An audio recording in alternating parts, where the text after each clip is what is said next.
It's time to wake up and let the weirdness begin. It's the KVJ Show to start your morning. Kevin is the host, and his skin pigment is whiter than Casper the Ghost. Virginia sounds like this. Nickname Vicious Beast, so don't get her pissed. Jason, call till you spaz. And he'll have to talk about Bigfoot and stats. So get ready, here we go. You're listening to 97.9 with the KVJ Show. Hello and welcome. It is the KVJ Show. It is a lovely little Tuesday.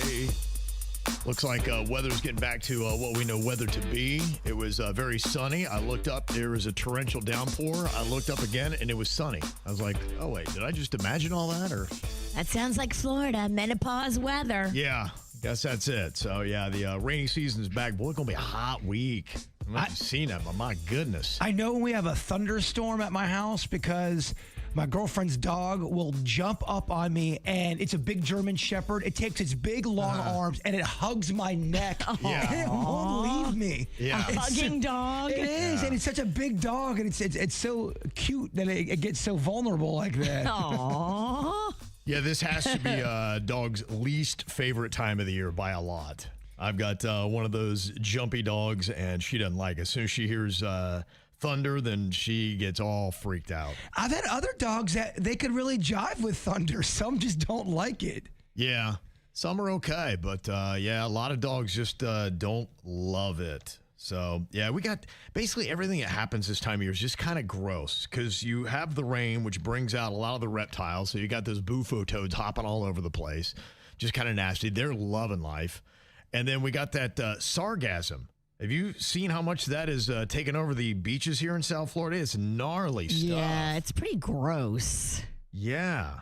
I was like, my goodness. You just want to get a giant net and just pick it all up. Yeah. It's so nasty. Yeah, I know like some of the private beaches, they actually have kind of like a tractor, and there's some that, churns it up, and they're able to pick it up every single day. But a lot of the public beaches, they don't have that same kind of resource. And so it's just stockpiling on the beach, and then it just sits there and starts rotting in the hot sun. And then it starts stanking because it starts releasing hydrogen sulfide gas. So you got this rotten egg smell as you're trying to take a romantic walk along the beach. It's like both of you have farted at the same time. We're going to Fart Beach for our romantic picnic. Yes.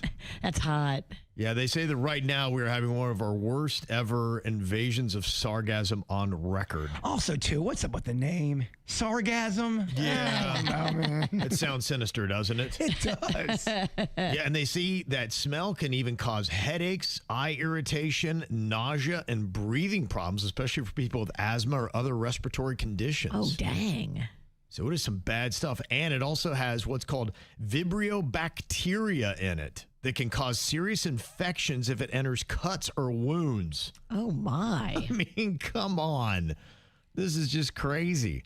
So, yeah, this is what we get this time of year with the warming oceans and increased nutrient runoff. It just gets together. It's the perfect combination for a sargassum summer.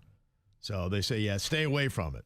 And don't be swimming up to it and chewing on it if you're in the water. Is it called Hot Girl Summer? It's Hot Sargassum Summer? Hot sargassum summer. It is. So that's just part of the fun that we got going on here. How cool would it be if Jbird had an alligator in his pool? That is actually the rumor that is going around on the block. Apparently the kids believe that Jbird is harboring an alligator in there, maybe a pet that is in that fanciful land that he's put together. What you doing over there? Oh, well, I guess there's some rumors about me in the neighborhood. And these two kids that always ride their bikes in the neighborhood, I was out watering their grass, and they'll sometimes talk to me, and they go, "Hey, Jbird, can we see your alligator?" I go, "What are you talking about?"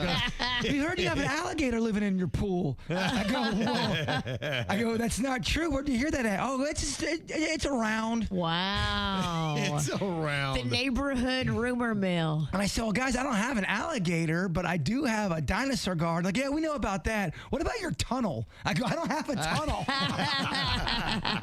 I go, "I swear I don't have a tunnel, but I'm working on it. If anybody in your neighborhood had an alligator, it'd be you. Well, when they left, I was disappointed. I kind of felt bad. I go, dang, I ain't got no gator. That sounded so cool. A gator is nothing more than an evolved dinosaur. Doesn't that sound cool, though? Man, Jbird's got a pet gator living in his pool. It kind of gives you street cred. It does. You must be the talk of the neighborhood, man. They all talk about what is going on behind those walls. Look, when you're doing stuff and you're making moves, people talk about you. Ever since the 9.5-foot werewolf, when I had it in the front yard, that was kind of a beacon to just lead to a lot of activity. Who would have thought a 9.5-foot werewolf would have attracted people? It basically just is like a neon sign saying, please, everyone come talk to me and about me. Well, everyone was going in my yard taking pictures with the werewolf.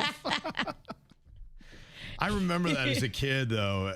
Kids always have all these rumors about the neighbors.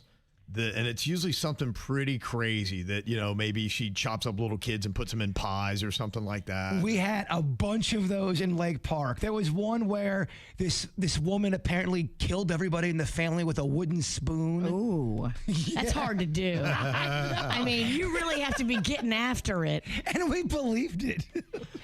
We had a rumor in our neighborhood about this bicycle guy, and everybody was like, oh my gosh, he likes to touch kids. And then for some reason, my dumb self went over there, and sure enough, he tried to touch me. Yeah, that's an episode of Different Strokes. Yeah. The bicycle man. The bicycle man in our neighborhood lived on River Oaks Drive, one street over from me, and the rumors were true. I got the hell out of there, but... Yeah, the rumors aren't always fake. The bicycle guy, just alone, always had a little, I don't know. Well, that's how he got kids there. It's that classic end. It's the lure of, hey, this guy will fix your bike if it's broken. He'll also let you borrow whatever bikes you want from his massive collection. Yeah. Oh, my gosh. Kids would come from far and wide. That's it. Creepy That's how it's always dude. been done. Never trust the bicycle guy. It is funny that when the rumors turn out to be true, because we had that too. We thought it was a rumor about a murder in Lake Park, and it was a real thing. And the person involved in the murder knocked on our door at 2 a.m. asked to use the phone. They wanted to murder you. We didn't put it all together until the next evening and go, oh my gosh, holy crap, we could have been murdered. Oh my gosh. And my family just ate it up. Oh my gosh. Every Christmas we talk about that for 10 years. Drama. It's like what a great Christmas tradition. It's like they loved it. Some people read the nativity story, they talk about how they almost got murdered. Let's sit around the tree and tell the stories. It's a pretty cool little reputation, though, if that's what you got on your block. Now, I know you've got a lot of other animal projects that's going on. You're trying to become a squirrel whisperer? I'm trying to train some squirrels in my backyard. And there's a whole technique to this, Virginia. It's about building trust. It's about making sure that they're not scared of you. And you have to I sent you the whole list of basically what I'm doing to build this trust with the squirrels. There's a guy that Rocco watches on YouTube that built a whole entire squirrel obstacle course in his backyard. I know it. And it's really good. It is. And not all squirrels are going to be down with this. You have to pick the right squirrel, and they got to be able to trust you. Yeah. But the goal is to have them eating out of the palm of my hand. Wow. Okay. Yes, and have them sit by me. Yeah. You can't go too quick. You can't be too, jittery around them because they get a little squirrely, pun intended. Let them be the jittery one. You have to almost kind of inch up a little bit, and you have to kind of feed them at the same time per day. And let's say I'm sitting here on Wednesday. On Thursday, I scoot over just a little bit. You're trying to close in a little bit. Gotcha. Build that trust. Just like the bicycle man. It's the same playbook. It really is. I'm just trying to touch these squirrels. It is. You can just substitute squirrel with child. I'll get some good squirrel nuts they can eat. I'll tempt them, and then I'll get them to trust me. Yeah. You're right. I'm no better than the bicycle man. The notes that you sent me, Jbird, said phase 1, build familiarity. Oh my gosh, you're grooming the squirrels. It really does sound like it. Phase 2, shrink the distance. Gradually move closer each day. This could be the pedophile handbook. All right, now when you put it in those kind of. Phase 3, hand feeding. Once they take food from your hand, you can start introducing simple cues, like a specific sound or gesture before you offer the treat. And they say, yeah, same time every day. Stay still and calm, no sudden movements, one squirrel at a time if possible, and avoid bread or processed food. Stick to natural nuts and seed. Yep, we're going to get some. I got nuts. I'm going to get some seeds. I think they like seeds. I've heard Yeah. they're really into the seed game. The guy that built the whole obstacle course in his backyard had a buffet of seeds, nuts, all these different options, and he every day would measure how much from each one they would take and figured out what they liked the most, and then just started using that. Okay. Since I was a kid, I have been just fascinated by people who are able to have, I'm talking natural animals out in the environment, just kind of come up to them and love on them. Right. Like, it's a superpower. There's something about getting close to nature. There is. Yes. And then phase 4 of befriending a squirrel, rabies shot. So that's how you do it in that progression, basically. Did they really say rabies shot? No. I must have skipped that one. You definitely want to consider it. Yeah, you might want to wear like long pants and shirts just so you have less exposed flesh. I'll know because of the squirrel's eyes if it's going to bite me or not. I can feel it. Famous last words. I can feel it. Their energy.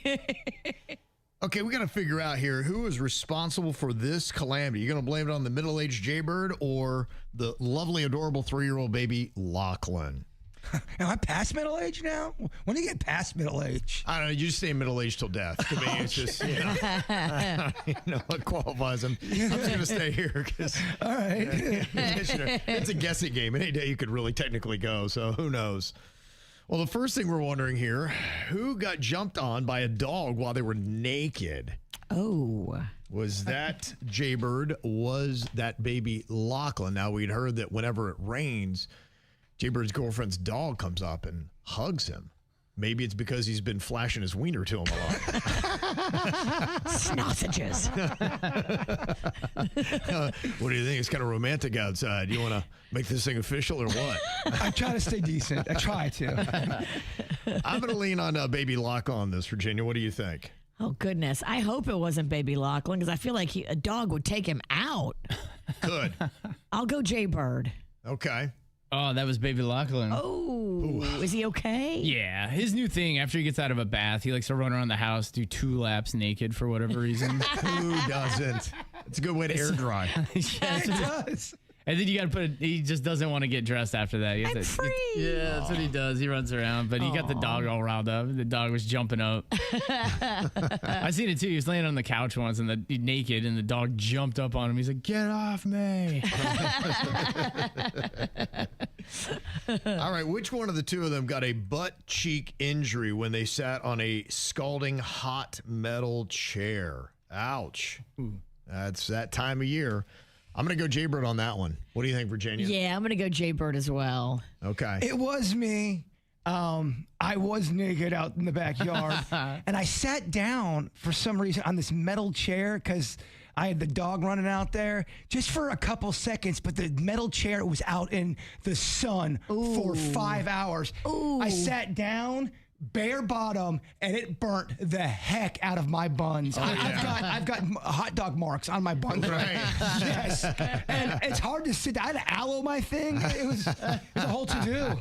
Thank goodness Sweet Denny's and his wife got me an aloe plant. Yeah, That's a very handy thing. Make your Rub own. blood on it. make your own salve.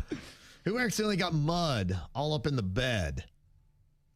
Jbird was planting some trees. So getting some mud there all up in the bed.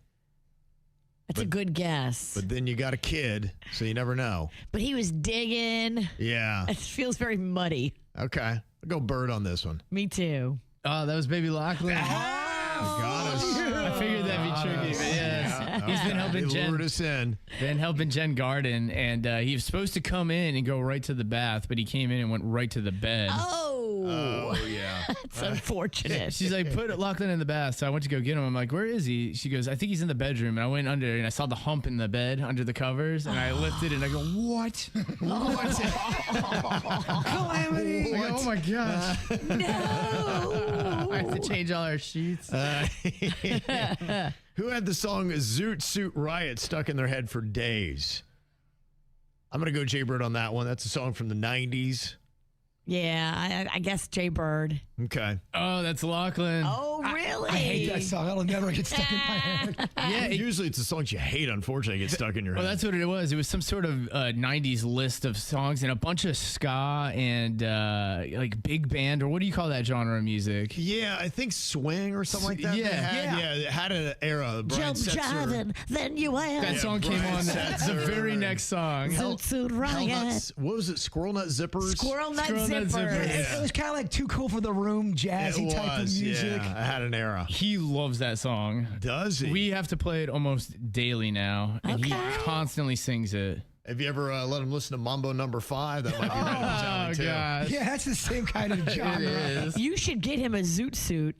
A little baby Zoot Suit. That's a Yes. good idea. He would love it. Oh my gosh. He would look adorable. But if you walk up to him and you go, Zoot Suit Riot, he'll go, Riot. Every time. He loves that song.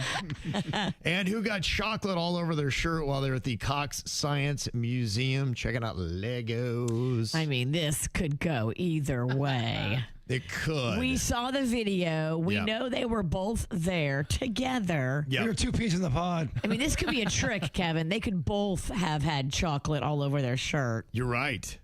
I will go Jbird on this one, though. What are you saying? I'm seeing both of y'all. One of you is right. Both? It's both. Yeah, Virginia. Me and Lochlan both had chocolate on our shirt. Look, you both eat hard. It with was passion. hot. It was hot too. I mean, Well, we got that ice cream or whatever, the one they roll up into tubes. You seen Oh, that? yeah, Okay, yeah. rolled ice cream is Yes. fun. It melted in 6 minutes. It just did. became liquid. Yeah, that's good stuff. That rolled ice cream is fantastic. I thought it was pretty good. Yeah, they made milkshakes and stuff too. So, yeah, I love my $11 lemonade. that's the one thing I will say. It was a little pricey, but it's Not cheap, huh? Somebody's got to pay for that dinosaur exhibit. yeah. It's you. Yeah.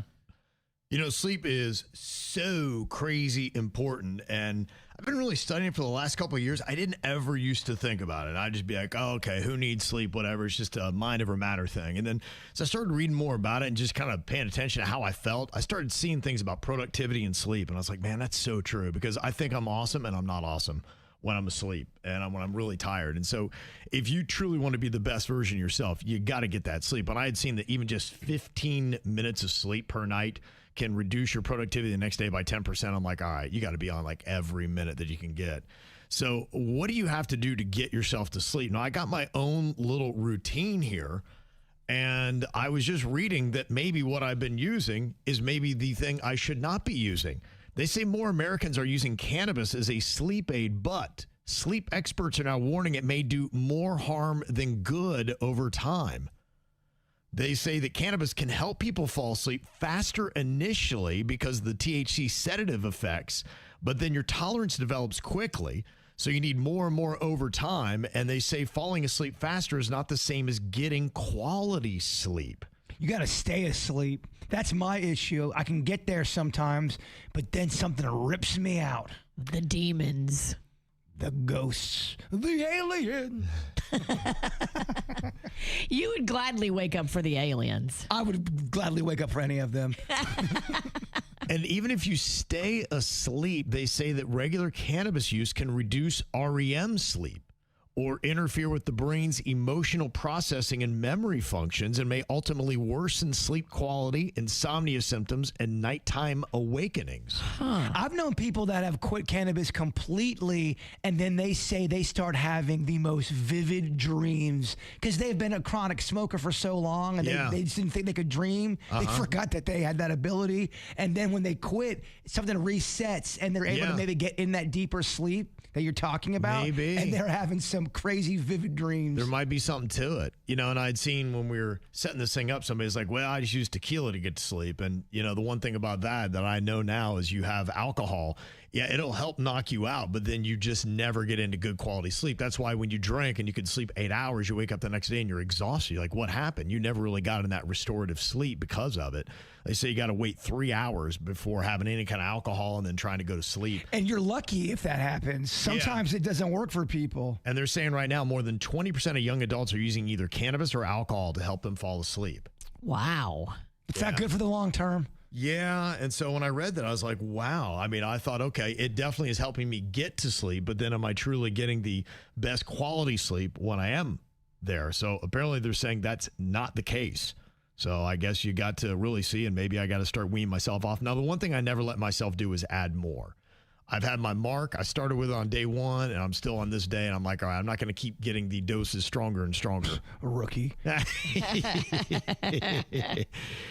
They also say long-term use, you have dependence, withdrawal, related sleep problems, and escalating use as people chase the same sleep benefit. So they say short-term, it might help with falling asleep, but growing evidence is saying that it's not reliable long-term for healthy sleep and may actually make your problems worse over time. Well, There goes that, Virginia. Well, how are you feeling? Do you feel like you're getting quality sleep? Do you feel as tired? I do. Now, there is a little bit where I think you got to shake it off in the morning. I've been doing a little bit of the coffee, but yeah, I felt like, okay, I don't feel bad. I don't know that this is going to change anything. Now, I think sometimes maybe it's good to take a week off, if nothing else, to kind of just flush your system out, get away from it. And then you can notice, too, do you feel better or worse? Because sometimes, too, a placebo effect, you just think because you've been doing it so long that it's helping you out, and maybe it really isn't. We will know if you start doing extra because you'll join a band. That's how we'll know. Yes, that's how I go.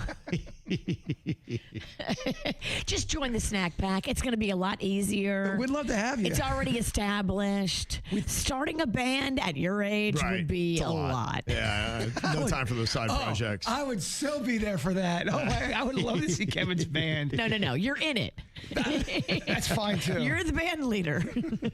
Now, Jbird's doing something different to try to get to sleep. You say that the new thing you're doing is kata? There's so much stuff on YouTube that can help you, whether it is sleep information on how to get to bed quicker, whether it's how to be more flexible. I'm trying to be more flexible because of some of the injuries that I had, and all of that stretching and flexibility exercise I'm doing is helping me greatly. Yes, it's so good for you. It really is, and it's making other parts of my body feel stronger, and I'm coming back to life, and it feels great. And the one thing I've really gotten into is this kata. Kata, you know what kata is? It's it's in the karate world. Yes. And it really helps you kind of center your mind. It's a breathing technique. Yeah. It gets your body stretching. And there's different kata exercises you can do. Also, I have this fantasy that, I know karate. That helps. That breathing stuff, I'm telling you, it works. It works for me. I do it every night now when I'm trying to fall asleep, and I just go right to bed. Even in ancient times, they talked about this stuff, the breathing techniques, on how it helps with stress and for sleep. Yeah. Everyone says, I can't do it. My brain's too crazy. Your brain's going to be crazy the first 7 times you try it. It's a practice, unfortunately. You're right. Yeah, I've seen that. I was watching somebody on Joe Rogan's podcast, and he was talking about yoga, and we had actually had things that we develop here in America or another country does, and then it gets transferred back in, like pizza, for instance. It was kind of a peasant food. Then Italian Americans picked it up, revamped pizza, and sent it back to Italy. So a lot of the pizza you get in Italy is actually inspired by Americans, oddly enough. And they're saying the same thing about yoga, because yoga, and that's what this guy was saying, was more of a mental state. And then in America, we started doing poses because we weren't flexible enough to sit in the lotus pose for 8 hours, which is, I guess, what you need to do to really experience yoga. And so we were having to get our bodies to that point where we could sit there. But yoga really started in India about the mind and trying to get yourself there and go to different places mentally. Now, with the kata, I'm a bit of a novice here. It's beginning stages, but I do. It's also a form of exercise, too. I do it in the heat. I do it outside, get that sweat going. I always say those commercials that they have for old people medicine, and they're always doing that Tai Chi. Outside. Yeah. Oh, yeah. I'm training squirrels and I'm doing old people exercise. Either outside or they're in a swimming pool with a bunch of other old ladies. Oh, I do my old lady exercises in the pool for my legs. I can't wait to see Jbird in that commercial. A bunch of old ladies and Jbird doing some Tai Chi. Jbird in a one piece. Yeah. I'd appreciate the gig. Well, there's some crazy things that are coming down the pike. Now, we've talked a bit about some of the breathing things that you can do, but there might be some ways to get restorative sleep-like properties without actually going to sleep. One is called non-sleep deep rest, NSDR. It's a science-backed relaxation protocol that guides your brain into a deep restorative state of calm without fully falling asleep. They say it will shift the nervous system out of a stressed analytical state and into one of pure sensation. They say it takes about 10 to 30 minutes, and it's usually practiced while comfortably seated with your eyes closed. It's all about controlled breathing, and you're also directing your attention to different parts of your body while you're doing that, relaxing muscles head to toe, which when I did a little bit of the guided thing where they were working on, what is the word I'm looking for here, where you meditate, the guided meditation, they were doing a little bit of that. It was a lot of controlled breathing. It was a lot of focusing on different parts of your body. Yeah, guided meditation is great for people. I mean, because you have someone helping you out, and you have a reference point to go back to. Yeah, they say 10 to 30 minutes of doing this, focusing on different parts of your body with some ambient sound, may be as good as getting a solid amount of sleep. It restores energy, lowers stress, and boosts brain power. Wouldn't be a bad idea maybe if you could have a little room where you could just for 30 minutes a day go and kind of work on this and get yourself recharged. They say that's pretty much the number one issue with people is that they're tired when they go to bed at night, but they cannot stop their thinking. And the brain loves to do things on repeat over and over again. And you have to kind of retrain your brain a bit. There's all these little tricks you can do. And I think one trick may not work, but if you do all of them, I think you're going to start seeing some progress. Right when you're falling asleep, your brain loves to remind you of all the mistakes you've made that day. Oh, yeah. I can't believe I just said that. I can't believe I did this. All the people that betrayed you. Oh, and you get all mad. If there's something going on in my life, I have a tough time shutting off the brain at nighttime. The brain kind of wants you to be pissed. It does. It does. Hey, remember when this went bad and that went bad? And you're like, yeah, damn it. But there are legit techniques to get you out of that cycle. And they seem silly, but I think they work. And the craziest thing is the best restorative sleep of the future may not be sleep at all. They say that scientists at the University of Wisconsin-Madison have found a way to reproduce some of the brain activity associated with deep sleep in awake mice. They say they use optogenetics, a technique that controls genetically modified brain cells with pulses of light. When they recreate the slow, synchronized brainwave patterns that you normally see during sleep, deep sleep, with the REM style, they say that the mice remain awake and active, but when they came out of it, it's like they had the restorative properties of actually getting the sleep. Huh. Could you imagine that? Could you imagine being a mouse? Be crazy. All kind of experiments, Virginia. Yeah, so they're saying that if they move this to humans, it might just be simply putting on some goggles and having these lights and pulses of it restore your brain, and you could go without sleep. Could you imagine where you plug yourself in almost like a phone, and in a fraction of the time, you get all the restorative sleep that you need? I don't want it. I would sign up for that in a heartbeat. Just don't give me one of them sleep masks, because I've tried to do that, and I fell asleep with a sleep mask, and I woke up, and I thought I was blind. Okay, I can't see. What's happening? Yeah. Take off your fuzzy mask. Yes, and it was fuzzy. Yeah, I know they all are. Wow. What a wild era if we get to stop sleeping. That's crazy. Oh, yeah. I mean, look, What a anything. place that would be, huh? It wouldn't surprise me. These days, they're talking about all kind of crazy stuff, Virginia. It'd be good for you. I would not want that. It would be terrible for my mattress warehouse. Yes. Well, you sleep like a toddler. Or I do. It's annoying. Sometimes I struggle to get there, but once I'm there, I'm there. I've seen her have so many peaceful sleeps. Oh. Well, we now have a resolution. What is going to be happening with the baby that was born to Tiffany Score and Stephen Mills in Orlando?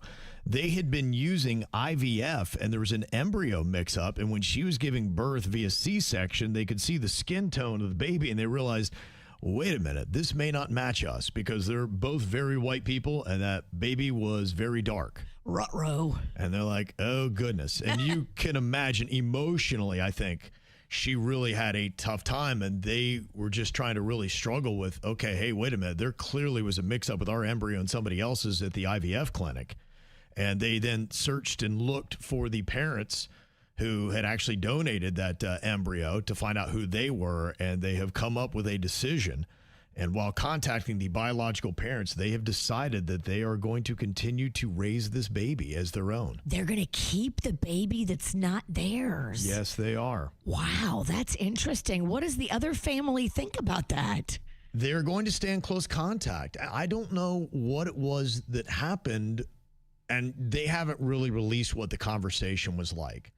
But I'm sure your options are, we gave birth to this baby. It biologically is yours. I don't know if there was a discussion about whether they wanted it or not, and if there was any kind of fight or any kind of legal agreement that came through it. But through it all, they say they've become very attached to this baby, as you might imagine, and they want to keep the baby, but they're going to raise it while staying in contact with the biological family. So did the biological family comment in the article at all and say their point of view? You don't know who they are. I haven't seen anything about who they are or what their comments have been. They've just said they've decided to keep the baby and they'll stay in contact with the biological parents.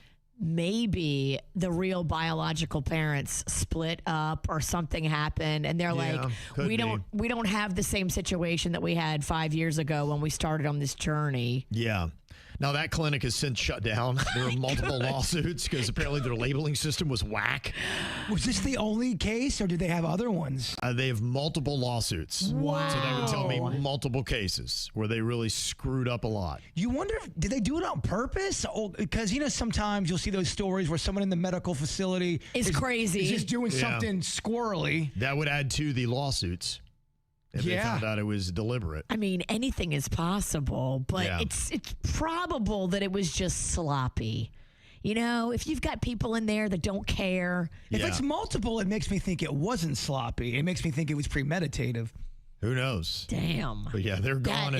That's diabolical. If people switched on black and white couples on purpose to just watch the world burn and watch this drama, that is diabolical. I'm glad with the end result. I think this is nice. I can understand being attached to the child, and I hope that it, ends with a really good story. But yeah, you could see why, a lot of people wouldn't choose to. It's like playing a roulette where you give your embryos and then you don't know what you're going to get back. Where's their embryos? Yeah. Did the white people's embryos just not produce a baby? They didn't say anything about that. There's a lot of details that are left out of the story. I got so many more questions. Yeah, they have whatever they believe to be their embryos. They're getting them genetically tested to make sure that they're legitimately theirs, and they're going to move them to another fertility clinic. So it was the one that they embedded was in with their embryos. And that's the question. How did that one embryo get in there with their mix? So they're just making sure all the other ones are legitimately still theirs in case they want to have other children. Wow. Yeah. Twisted story, huh? That's wild. Yeah. So that's the end result of that. Now, it is kind of crazy because, look, we've been through the IVF battle. I understand what it is to desperately want a child and try to get one. And I guess that is kind of what was the genesis of this new Netflix documentary that Virginia is all up into called Maternal Instinct. It is one of those true crime documentaries that details the horrific 2020 murder of 21-year-old Regan Simmons Hancock in New Boston, Texas by Taylor Parker. It is crazy from the trailer. So somebody sent me the trailer in our DMs and they said, you've got to watch this. This looks like just your thing. And yeah, it's when deception leads to death. And this hooker showed up at the hospital trying to pretend like she gave birth to a baby. Yeah, I've seen this story before. Oh my gosh. Yeah, Parker, she faked a pregnancy to try to hold on to her partner for months. She's going through this ruse, and then she abducted Simmons Hancock's unborn baby from her womb, leading to a nationwide manhunt and her subsequent placement on death row. That's what it's all about. They've got some body cam of that, I believe. How did you think you were going to get away with this? Like, are you a complete psychopath? She showed up bloody at the hospital with the newborn. Right. And they were like, okay, she just gave birth. And then they start going through the protocol and you see it unravel. And they're like, that's not her blood all over her. Yeah. And Oh, my Then they realized her gosh. 21-year-old friend, Reagan Simmons Hancock, was dead. And she had cut the baby from her abdomen. I remember this story. I mean, it's pretty crazy. And unfortunately, the newborn didn't survive either. Newborn didn't survive? No, it's a disturbing story. I mean, if you're going to go down the path on Netflix, just know what you're getting yourself into. Oh, my God. I'm glad you told me that. Yeah. I wasn't ready for that. Netflix loves murder stories. They do. Yeah, they do. They lead the league in them. Wow. Mm-hmm. Yeah, they got tears a little bit of the trailer. There's way more good people than there are bad. But there's evil in our land. 911, what's your emergency? I need an ambulance because I started having my baby. She was carrying the baby in her lap. Does it look like she had a baby? It doesn't? No. She was, no.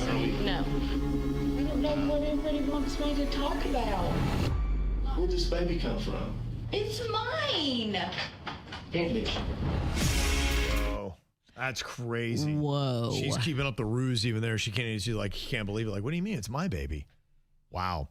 All right, if you're up for that one, strap in because that's on Netflix right now. I am so up for it. It's called Maternal Instinct. It's the KVJ Dirt of the Day. It's the KVJ Dirt of the Day. Virginia, take it away. Cause you know we need that Dirt of the Day.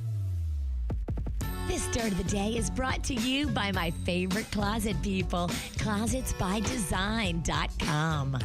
We are so lucky because in studio today we have Sophia and her mom Aaliyah, and they are going to be helping out with the Dirt of the Day. So they were kind enough to support Bach Middle School of the Arts. They were in the silent auction and they bid on a KVJ guest spot. They're super nice, and they brought me pizza. Okay. All right. So coming up in a second, we're going to have Sophia tell you the story all about Corey Feldman, Jbird. Whoa, okay. She's Who's gonna do Corey that. Feldman? Yeah, you probably do not know who Corey Feldman is, do you? I don't think so. You're actually better off. But before we get into that, did you see Taylor Swift's wedding is going to be happening, they say, at Madison Square Garden. Now, I don't know if it'll be the actual ceremony because people behind the scenes are saying that the actual wedding ceremony is going to take place before the July 3rd event at Madison Square Garden. Now, what they're saying is that it'll be a smaller wedding with just her family and just her close friends. And then the actual big reception is what's going to take place July 3rd at Madison Square Garden with a guest list of over 1,000 people going to be there. And that they're building this huge stage at a place that secretly builds stages and sets for concert tours that she's worked with before. It's a place called Lit Zits. Lit Zits? Lit Zits. I don't know if I like the name. Rock Lit Lit Zits. Zits. Maybe. I don't know if I'm saying that right. I hope you're not. Lidditz, maybe? Lidditz, Pennsylvania. There's apparently a massive facility where bands rehearsed and where they build stages for tours. Apparently, this Lidditz or Litzitz place is currently building what they say is a massive stage setup for Taylor Swift and Travis Kelce's reception at Madison Square Garden. That the wedding part where they say, oh, it's just going to be intimate, just a few friends, over 100 or under, in your opinion, at the wedding part? I think they'll probably go a little bit over 100. Okay. At that small one. Yeah, but it is going to be hard for her if she is going to that level. I can see why she's doing the 1,200 because there's a lot of people she feels like she needs to with all the corporate sponsorships and relationships she has that she's got to feed them a bit. Her wedding is a business. Does Blake Lively and Ryan Reynolds get a invite to the reception? Good question. I don't think so. I don't think so either. I really don't think so. Wow. What do you think, Sophia? Probably not. Probably not. Okay. Yeah, I don't think Taylor likes her no more. She released them dragons.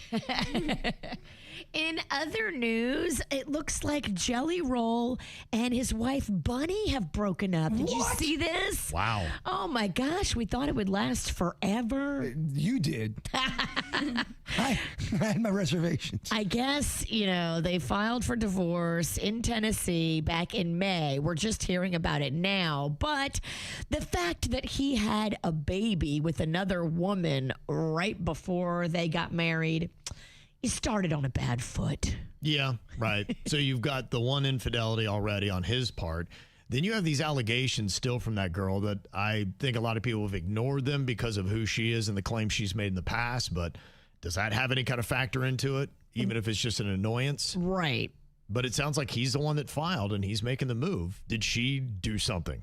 Great questions. Who knows? But somebody will talk because she's got a podcast. yeah. Oh, yeah. Somebody will talk. And it's monetized, Kev. Well, it'll be interesting to see what her career looks like now. Because, he used her money early on and she helped launch his career. And then she definitely rode his coattails of fame to her own podcast. Where does that leave both of them now? I'd imagine there's a little deal made out. Don't you think? There should be if they did it right. But do they look like they do it right? Who knows? There were photos of a moving truck out front of his place. Yes, I saw that. Did he take them and post them, or did someone else do that? Because if he posted them, that's kind of Facebook phishing. Those photos look like they were taken renegade style. Okay. They're not. The photo's not very clear. Yeah. One of the movers sold them to TMZ. Okay, and finally here we're going to have Sophia take it away on our Corey Feldman story. Yes. So actor and former child star Corey Feldman was hospitalized after suffering a medical emergency during a flight from Chicago to Los Angeles. He reportedly started feeling sick while in the air, and a doctor who happened to be on the flight checked on him. When the plane landed at LAX, paramedics were waiting for him and took him to a hospital on further evaluation. Sources said that doctors believe the problem may be related to pancreatitis or gallstones, though no official diagnosis has been announced. Wow. Very good. Very good. Nice. Great job. This is Feldman doing Feldman things. Feldman, is he faking it? I don't know if that doctor was a hired gun on the plane. I don't want to be negative here, Kev, but, this is kind of his MO. Yeah. He's known for being dramatic, Sophia, and kind of making stuff up. So we don't know if we can always believe him. He believes that there's a group called the Wolf Pack after him, and that they tried to stab him, and then they showed the stab mark, and it looked like not even a mosquito bite. I go, where's this wound at, Corey? It's like it was a needle. I thought it was a knife. All right, you want to close this out? All you have to do is say, and that's what's going on in your dirt of the day. And that's what's going on in your dirt of the day. Sophia! Awesome, Sophia. Great Thank you job. so much. You're welcome. And thank you for my pizza. Yeah, thank you guys. Thank you so much. Am I close? That is the question here when you're taking a stab at trying to come up with an answer to a question you may not have the answer to, but you got to make it sound like you do. It's all about the believability and the BSing skills that we're going to see on full display here between Virginia, Jbird, and producer Denny's. The first question, now just imagine you're in the class, the teacher asks you this question. Let's try to make it look good for everybody else. The teacher asks you, Virginia, the term prom, where do we get that? Why do we call it prom? We call it prom because it's a promise between two high school students that they are going to try to make this thing work. And it's before you would get engaged. It's the promise of a future together. Prom. Huh. Whoa. I think you know what? I quit. I think she won. Am I close? I think you are. Yeah. Sounds great to me. Yeah, pretty believable. I mean, what else could it mean? That makes sense to me. Since he's kind of an expert, I'm going to ask Jbird, tell me, why do they call it Lego?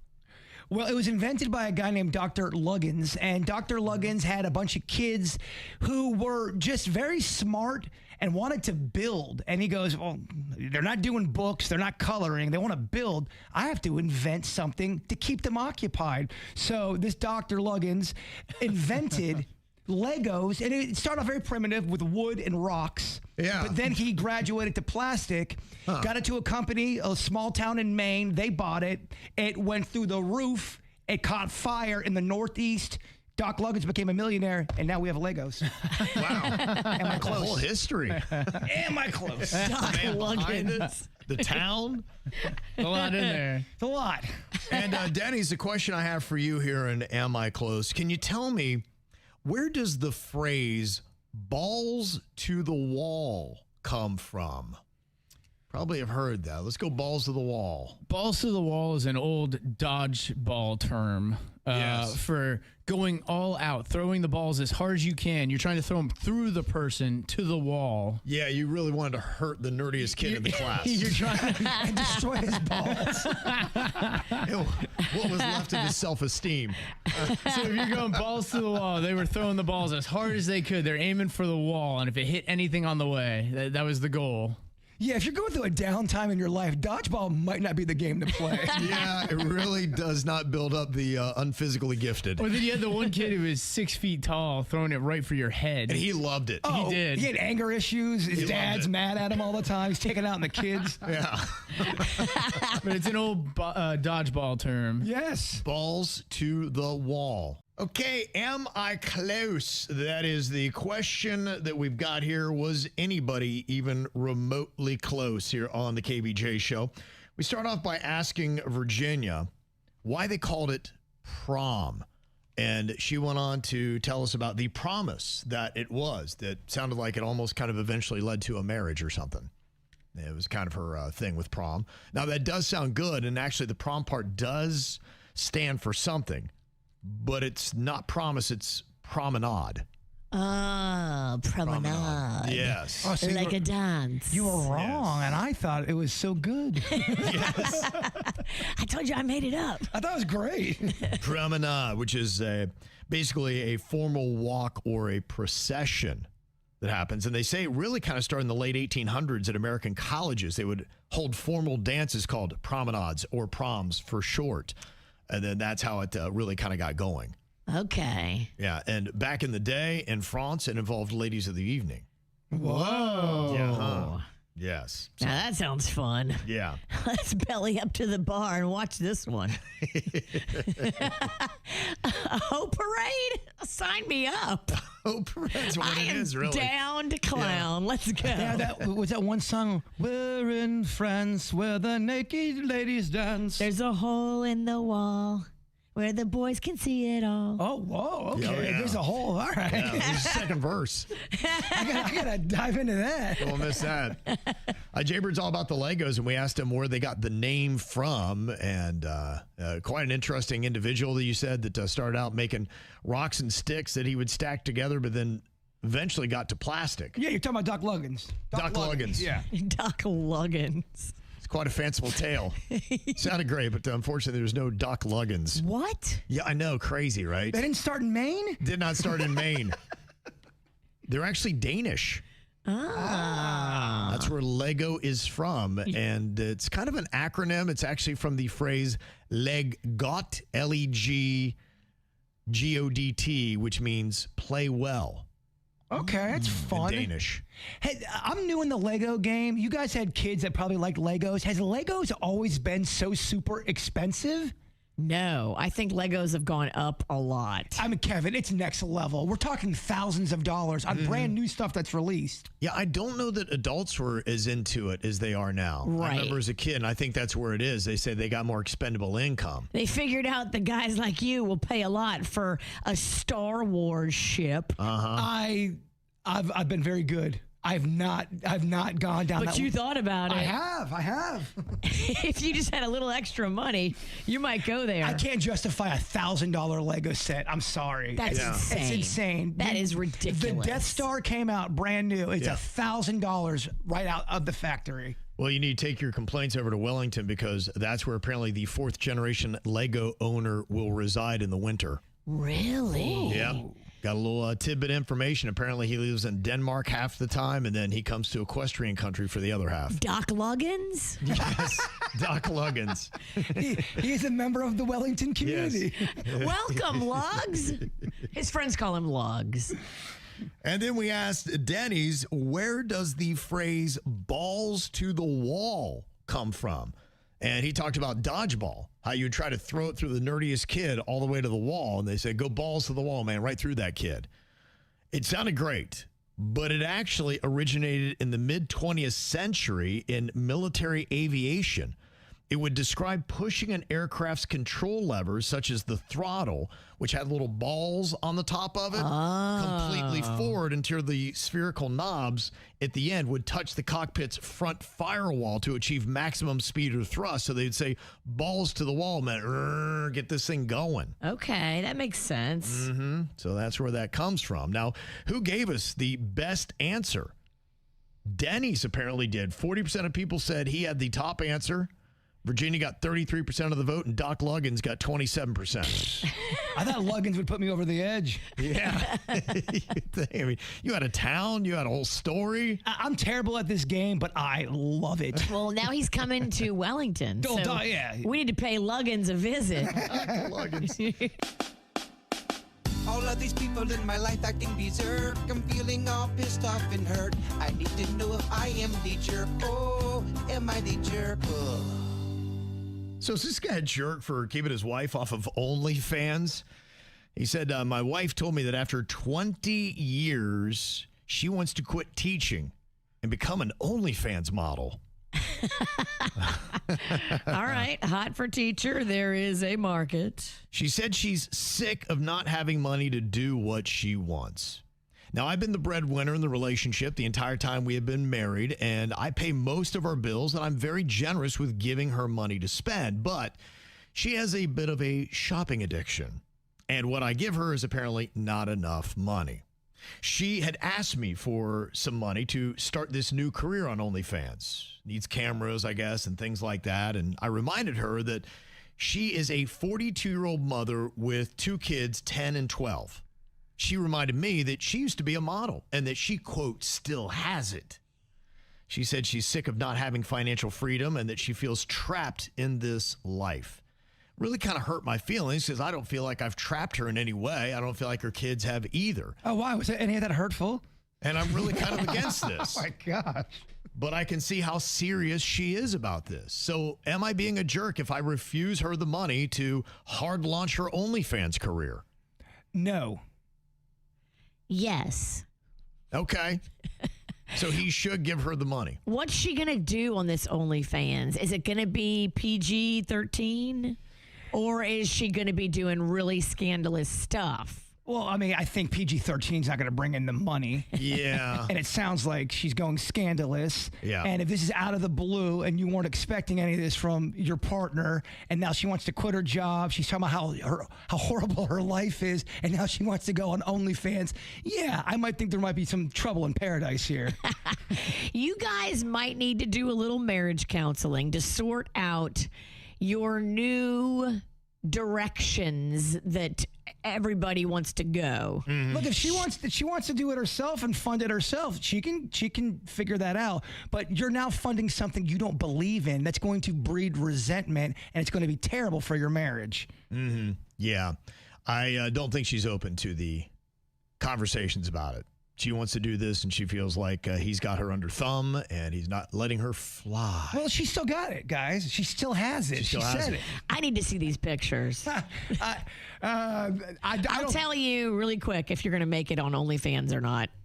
Send me 4 or 5 shots. Okay. And I will give you a complete, honest analysis of whether or not you have a shot of making a dime. Hey, maybe I'm wrong. Maybe he is being a jerk. To me, when you read it like that, I don't think he's being a jerk. Well, the opinion is definitely swaying in one direction. I asked if he was a jerk for not funding his wife's OnlyFans career. 97% of people said no. Virginia said yes. You're in the 3%. Let that bird fly. Yeah, that's Don't cage that bird. That's pretty solid. One-sided on that. That's one of the most one-sided ones we've ever had. Yes, that's a slam dunk right there. Yeah, they're saying she's likely going through a midlife crisis and needs to check herself. She is likely going through a midlife crisis, but you got to figure out how to navigate it together. Yep. If you don't, this is going to be a divorce. I think they're already knocking on that door, to be quite honest with you. Yeah. Well, it's when someone wants to do something and you're kind of like, I don't know if this is going to be a great move. And then they're not at all willing to compromise or be flexible in what you're saying. Well, I'll tell you where her danger is right now is she has a 10 and a 12-year-old. She sounds like she has a great family. She is able to do a lot of stuff. I guess she can't buy all the clothes that she wants, but she gets a lot of stuff. All she's looking at is what she does not have. She is not focusing on what she does have. And for the little things, the few things in life that she cannot get right now, she's going to throw everything else away. And she really needs to get that perspective in quick to be like, you need to practice a little gratitude and be happy with what you have right now. You're defining a midlife crisis. Well, also, that too, is exactly a midlife crisis. It sounds like you're not being appreciative. If he's always floating the bills and he's paying for everything, and then you're talking about this miserable life you're having, right, and you've got 2 kids, I don't like it, Kev. Yeah, you need a couples therapist really bad. She won't go. I'm not going to therapy. I am a model. She's not going because she don't want to hear the other side of it. Well, if you go to therapy, you can avoid divorce. If you don't go to therapy, you can't avoid this divorce. How can I go to therapy when I'm always influencing? Woo! Yeah. Stephanie said I maybe focus more on being the shopaholic. Maybe that's what you need to fix instead of your trapped life. Well, that's one of the main problems. Oh, she's not getting enough stuff. Yeah. God. Anybody who's ever been down on Gen Z, I got to tell you, they are rethinking some of the old school principles and coming up with more sensible approaches, I think. One of these is to the modern wedding. And they're saying, why were we spending so much money? Why are we going into such debt? Why are we wrecking the beginning of our lives? Amen. If we don't have it, if you're independently wealthy and your parents just have money to burn, then yeah, throw yourself a big party. Why not? But if you're taking a loan or you're borrowing from here and there and scraping and not paying bills and putting part of it on your credit card, like, yuck. I never understood that either, especially when people don't have the money. I knew somebody that it was like a $25,000 wedding. They spent so much money and then they had no money left when they were entering their marriage. And then they're stressed. And they struggled so hard they got divorced. Right. That's the last thing you want starting off a new relationship is to have financial stress. And yeah, having that party is silly. And I think that they've just probably gone to enough weddings growing up and they said, what is this all for? Because in a sense, it's almost like everybody else is enjoying this just as much, if not more than you are, because you were stressed putting it on. Why am I putting on a party for all my friends and then I'm starting my life broke and stressed? I have been to some broke down weddings in my time where it was on a budget. It is possible. You can do a wedding on a budget. It may not look glamorous. You can scale it back and make it affordable and do a lot of the work yourself. You don't have to hire these teams of people that cost tens of thousands of dollars. It's stressful. I've been to 2 weddings at someone's house before. They had the wedding at the house and they cut back on so much money. It's smart. And now they say 70% of Gen Z is starting to see this and they just want to do something that's easy, that is a quick, easy, affordable ceremony that they can do. They say they want the smaller, intimate celebration. They don't want that large traditional wedding. 40% favored personalized details and budget-conscious elements, which you can do. Look, if you could put on a wedding for $100 if you wanted to. I've seen it happen. Yeah. Now, it's not really necessarily a knock against marriage because they say 90% of them still want to marry. 92% would break traditional expectations to reduce costs or stress. And so a lot of them are just saying, look, it's not that we hate the concept of marriage. We just hate the way y'all been doing it. Yeah, there's another couple. Everyone was giving them a hard time because they didn't take a honeymoon. And they go, we don't want a honeymoon. We don't want to spend all this money right after we got married. We'll go do some stuff together because we like to be around each other, but we don't have to go to Hawaii. Yeah. We don't have to go to Italy. Don't tell us how we have to do it. Really, just start your own traditions. It's really silly that we ever follow traditions. And it's a good thing that we do break traditions because wedding traditions used to be a lot darker and more sinister, at least when it came to groomsmen. I never knew this. Now you're thinking about the best man and his best friends, and that's what they do. They're there to support him. But if you go back in history, what they would do in ancient and medieval times, the groomsmen would take part in what they called marriage by capture. And the groom's friends would help him abduct a bride if her family opposed the marriage, or sometimes regardless of her wishes. Oh, my gosh. The groomsman's job was to help seize the bride and defend the groom from angry relatives. That's why he had so many people, not just one. The best man wasn't originally the groom's closest friend. He often was the group's best swordsman. So he would protect the groom and fight and kill anybody that came after the groom for stealing his bride. Oh, my gosh. And then the other groomsmen, they had to prevent the bride from them trying to escape. So they were, in a sense, jailers. They're abductors and jailers. This whole scenario is going to make Christmas with the family very uncomfortable. I mean, my God. It sort of reminds me of that scene in Braveheart where they take, if they find out someone's getting married, the soldiers go in there and take advantage of the woman. It was a law they allowed. What? Yeah, it was weird. It's a good thing we changed some traditions. That's why Gen Z might have it right. Just because it's tradition doesn't mean that we should continue to celebrate it. Oh, my gosh. That's what I thought, too. And they say back in ancient Rome, where weddings required numerous male witnesses, it would kind of help establish the custom of having multiple male attendants. And they say that that's basically where the groomsmen came from. It was more of a capture and then fighting off the people that tried to rescue the bride. I don't like it, Kev. Makes me feel weird. I'm going to sleep with a knife under my pillow. Somebody's getting stuck. Well, that sucks. You try to defend the woman being kidnapped, and then you get clipped with a sword. Her family's trying to save her, and they get clipped with a sword. Oh, no. That is a dark story, man. Yeah. You hope for sons. The moral is change the old ways that we used to do weddings. That's is that medieval stuff? Yeah. Okay, I was going to say. Yeah. It was a while ago. Thankfully, it wasn't just the 90s. Yeah, thank goodness. It's the KVJ Dirt of the Day. It's the KVJ Dirt of the Day. Virginia, take it away, because we need that dirt of the day. This Dirt of the Day is brought to you by my favorite closet people, closetsbydesign.com. Natasha Lyonne was slurring her words as she led a Q&A session with some filmmakers at the Tribeca Film Festival.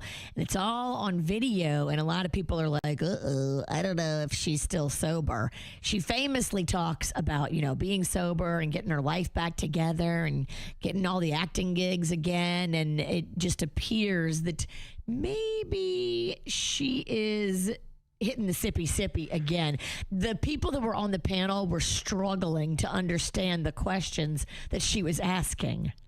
She's had some issues with a bunch of stuff before, and I've seen her in interviews pretty recently, and she comes off pretty chill and down to earth. Yeah, I think she is, and I think she's been on the better side of it for a while, but I think this is maybe the second story we'd heard when there's something on a plane recently that they had thought, but I guess you can judge for yourself. This is what it sounded like from a phone in the audience. How are you able to make that music? How they allowed you, and in other words, it's a documentary. So, what's happening right now? Where do you go from here? That's not a good look. Yeah, at one point, I guess she looked out at the audience and goes, "Hey, freakazoids, go Knicks, all right?" And they were like, "What?" The people on the panel that she was interviewing, their faces are like, we're trying, but we don't understand. So, yeah, it might be time for somebody to step in and not be a yes man in her circle and say, "Girl, do what you want when you're out in the club partying, but you can't be on a panel at the Tribeca Film Festival interviewing people and have an audience being like, what is she talking about?" Yeah, she's always struggled, Yeah. And like Kevin said, I think she was doing better. Yeah. But you never know. Sometimes people fall back into old habits. I think it's an up and down. I don't think you ever really conquer it. I think that's probably what your life is. You go for a little while and then you have a little stumble and you got to get back on it. I've had people tell me they've been sober for many years and they go, that one break was really the beginning of the end for me. It's almost like it just triples up the effect when you go back to it, you spiral pretty quickly. It's like you can never let your guard down. Yeah. Well, the show Love Island USA is over in Fiji right now filming. And one of the producers, executive producers, is over there, of course, with them. James Barker is his name, and he just died during production. Now, they're not saying exactly what happened other than he had an unexpected medical emergency, and that the entire Love Island production people are imaginably here upset and deeply feeling the loss. But they still hooked up with each other, though. They got that part. Well, he's just a producer. I know. They were torn up until, all right, trying to hook up with everybody. We got to get back to the hooking up. Exactly. That's right. So, yeah, they dedicated the episode on Tuesday to him and kept it moving. You never know. Eat a pizza. That's crazy. And finally here, James Franco is sparking concern and confusion. He's posted a series of cryptic TikTok videos where he's insisting he's really James Franco. He's not AI. He says crazy things are happening. He doesn't understand what's going on, but a lot of people are like, wait a minute. Does he have a new movie coming out? Is this all promotion for some new film? He's the kind of person that will absolutely put on a show for the promotion of a movie.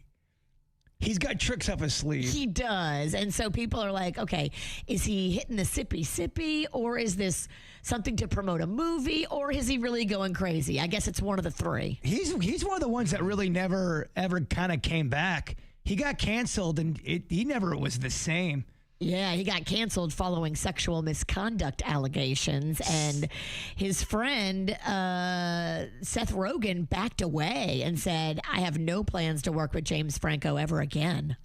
Yeah, he did say that. And he even just kind of doubled down this last week, which the timing I thought was interesting because it was just the day before that somebody had asked Seth Rogen again, and he said, look, I just don't want to drag everybody into this. There's a lot to this, and we have not spoken. We don't have any plans for any projects. That's not going to be happening. Basically, the friendship is over, and I just am not going to go into all these sort of details. It's just dumb. We're moving on. Because James Franco has done interviews about Seth Rogen, and he takes the other road. He goes, man, I love Seth. He'll always be my friend. Yeah. I wish we could be together. All this kind of stuff. Probably tough if it doesn't feel reciprocated. But he wore James Franco wore the Time's Up pin when he won the award, and he had all these skeletons in his closet. Like, bro. And that's what's going on in your dirt. Listen up, y'all, cause here's the sitch. It's time for another round of do it, bitch. Do it, bitch. Do it, bitch. Do it, bitch. Do it, bitch. Do it. Do it. Do it, bitch. Do it, bitch. Okay, today, myself and Virginia going up against Jbird and Denny's. The gamblers who are going to be driving up the odds are myself and Jbird, and Virginia and Denny's going to be our responders here today. Okay. First, you can see full throttle. They're getting ready. Team Full Throttle's always ready. He's revving. Mm-hmm. First topic we have is major food mascots. Major food mascots. Okay. So any food that is out there that has a mascot that will qualify. I am going to go with 4 to start us off with. Half a dozen, cuz. That's what she can do. Virginia can do a half a dozen. Well, I said Virginia could do 4. Yeah, I think we're partners. Oh, you're on. Oh, okay. Sorry. I'm stupid. I'm stupid too. Wait. I thought we were partners. I thought me and you were on a team together. We're not? Didn't I say Kevin and Virginia? No, I thought you said Bird and Virginia. Oh, did I? Yeah. Oh, well, then I'm stupid. No, I'm stupid. Oh, yeah. I'm stupid. Sorry Wait. about that. Can we start this over? You and I. Oh, it is me and you. All right. So That's what I thought. Is it? Okay. It is. All right. I think I'm stupid. Wherever it is, I apologize. I got us on the wrong foot. Not the way to begin. I thought it was me and you. It's probably my fault, but it is weird that Virginia thought the same thing I thought. I don't know. Double dumb? Yeah. Yeah. Probably me. I'm over here distracted with other technical difficulties, so I don't even know where my head's And I was at. chatting in the back, so Yeah. I thought Denny's and I are dealing with technical issues as usual. Regroup. All right, let's reset this. Yeah, that was a mess. Our focus is all over the place. I thought that's why you looked at me when you did the throttling. All right, it's me and you, Kevin. Yes, it is. You're the gambler. I'm the responder. Yes. Got it. All right, Denny, you ready to throttle this thing? All right. There you go. We got that sorted out. Okay, Jbird and Denny's. I say Virginia can do 4. Jbird, how many do you think Denny's can do? Oh, half a dozen, cuz. He's keeping the same answer. He liked it so much, he's going to go with it. Okay, so he's going to jump it to 6. I am going to take it to 7. This is where it separates the men from the boys. 6 to 7's rough. It is. It is. I know she can do 7. Denny's. I think you're great. You got to do 8. I love the rhyming. Okay, this is where I'm going to call it. I'm going to say, Denny's, you've got to do 8 major food mascots in 10 seconds beginning now. Dig 'em, Tony the Tiger, Lucky from Lucky Charms. You got Colonel Sanders. You've got Boo Berry. You've got Frankenberry. You've got Count Chocula. You've got the rabbit from Tricks. Okay, I'm going to give him 8. Ooh. Wow. Right? Yeah, I think you got the rabbit. You're great. There at You the did end. 8. Got right at 8. That was the right number. That's the number you needed. Tough. I don't know. It's hard. It's hard. He was right at it. You'd had to been flying for 9, Virginia. I would have had to been flying, but Could you have done 9? I think I could have. I think you could have too. Okay. There's a lot out there. There is. It's just when they get jumbled in your head. You didn't even hit the fast food circuit.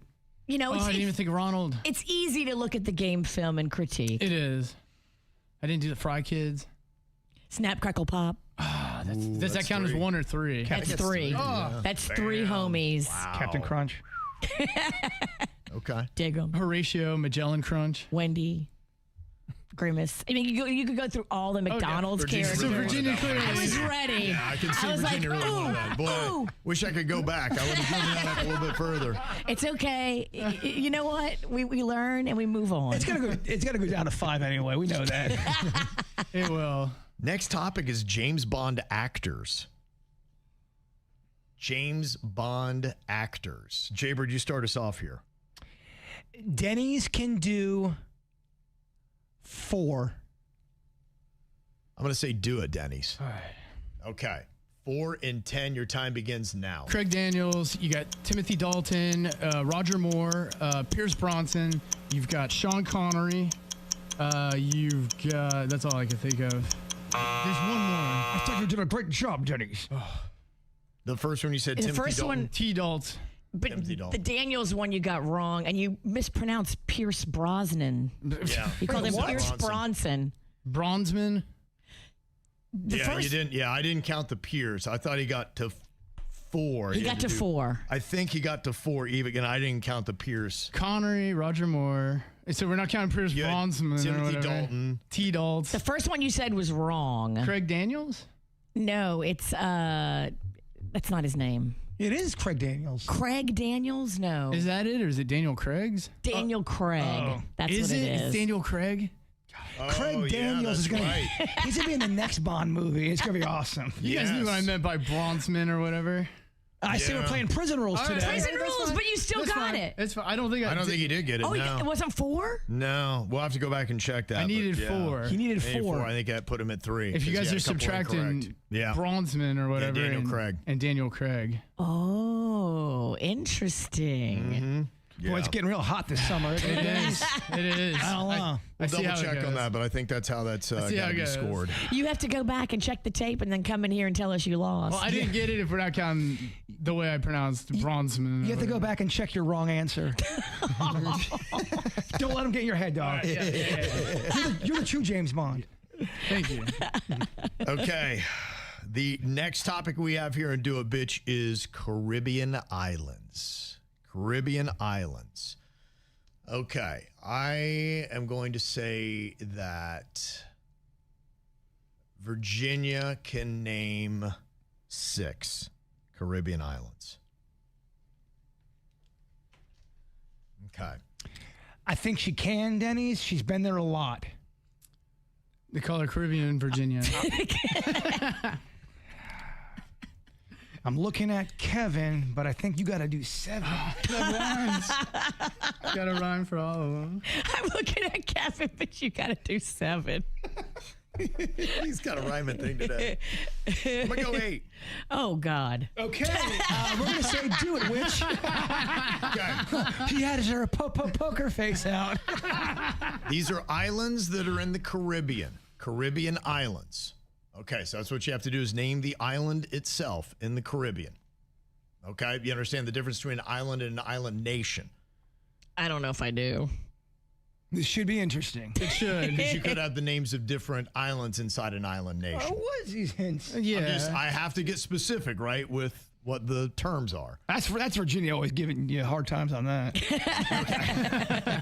All right, so it's Caribbean islands that you have to name. You got to do 8 in 10 seconds. Your time begins now. Grand Cayman, the Bahamas, the Exumas, Turtle Cay, Cuba, the U.S. Virgin Islands. Got to 6. If we counted all of those, it'd be 6. Hey, look, 6 is a great number. It is. You should be proud. Just not enough. It's a really good Oh, number. it's tough. I don't really know the difference between the island nations. I don't either. Well, in the Bahamas, like you'd said, you'd have. So that counts all the Bahamas. Bahamas just counts all Yeah, Bahamas. you could have gone through all those little like islands Cayman there. wouldn't be Little Cayman, Grand Cayman. It would just be the Caymans. Gotcha. Gotcha. Gotcha. Yeah. That's tough. Paradise Island. Yeah, your Hades and Dominicans and all that kind of stuff. Okay. All right, we're down 2-1 here. It is We the needed first to 3. Yeah, they did need They're not that. counting bronzemen or whatever. Cannot let them back in. No. She'll fly right back in on her broom, and all of a sudden. Simmer down, Craig Daniels. Oh, gosh. Okay. All right, here we go. We could be looking at the final topic, which is major brands of bottled water. Major brands of bottled water, meaning that it would have to be something that you could find right now in a Hawawa or in a Publix or something like that. Got it. It's not that you could order it, but it's got to be in a storefront right now. A major brand of bottled water you could go and buy in a store in South Florida today. Okay, let's see. On this topic, Jbird, you start us off.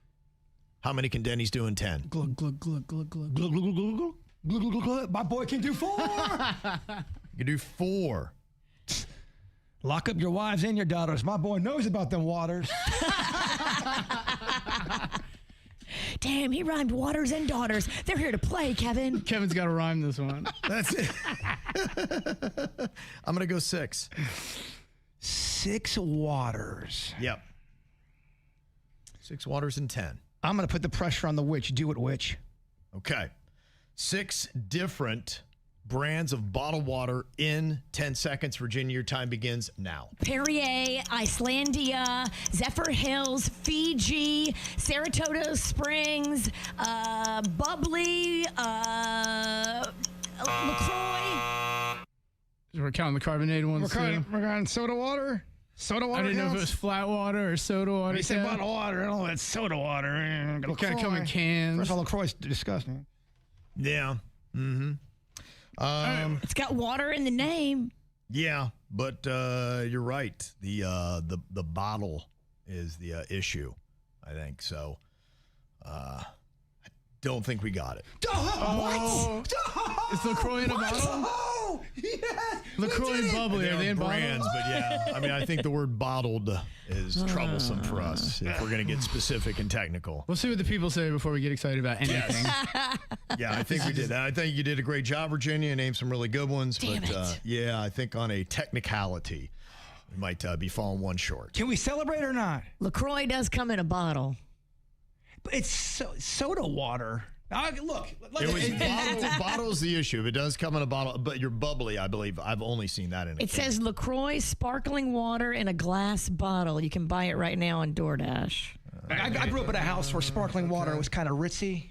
not count that. I didn't know about the sparkling. Is it flat? Are we taking? I think the bubbly still is. I don't Does know. bubbly come in a bottle? Look at it. LaCroix sparkling water in a bottle. I don't This summer know. I don't know. is so hot. I have no idea. Oh, see how it goes, Yeah. Denny's? You can't ever get excited in here. Yeah, it looks like bubbly might come in a bottle as well. I mean, if it comes in a bottle. It does. It's right there. Let him take yeah, it. Let him take it. Okay. Glass bottle. I think that put Virginia at the mark, and that would put us at a tie. Of course. It's just how it always happens. It don't feel right, Denny's. At 2 apiece. Whoa, that was from the brink of destruction. I can't believe it. Okay. I don't know. I feel like I have to sneeze, and the sneeze never came. I don't know. I feel unsatisfied. That's fine. That's fine. Yeah, let him have it, Denny's. Okay, well, we're going to check. Some people are saying that Virginia said Saratoga wrong. And if Denny's doesn't get a point for Pierce Brosnan, then can Virginia get one for Saratoga? We'll hear if she did butcher the name. Oh, did I? Saratoga. So I got to see what she said. I don't even know. Okay. I don't know either. I don't even know that one. That means we are 1 point away in either direction.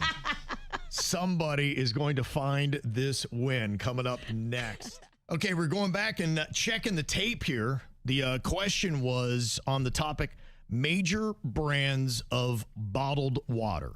So with that, it has to be a major brand that you could buy in a store, and it does have to come in a bottle. It didn't say sparkling or clear.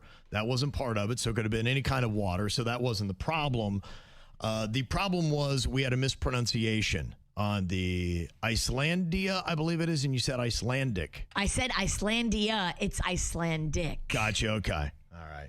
I did not know that either way. So I didn't realize. Just a letter here, a letter there. It is. The whole game changes. we needed intense. that. Yeah, so it's not on whether it was sparkling or flat, whatever, that would have worked. We did see, I guess, LaCroix, you said DoorDash has in a bottle, and I did see Bubbly actually does come in a bottle, though it's mostly in a can, but you can't get them in bottles.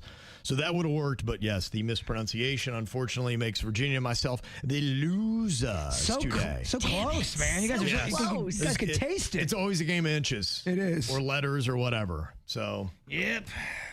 very tight one. A lot of winning going on with the Bird the Bird's last having a 5 week. days. Bird is having a week. We need to fix that. Yeah. Okay, so we got Denny's in there with the Wheel o' Punishment. Some of our classic punishments we're doing here this summer. We put them on the wheel, we spin them, and we see which one we've got to do.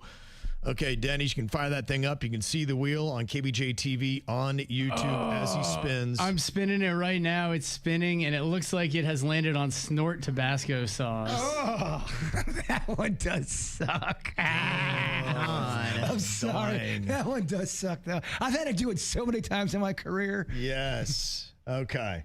All right. Well, we got a bottle of Tabasco sauce right here. Okay. This is fun. A little helpful hint, because I've done it so many times. When you think you've got enough in your nose, go bigger. Yes. Keep Okay. going. That's your suggestion. Okay. Keep going bigger.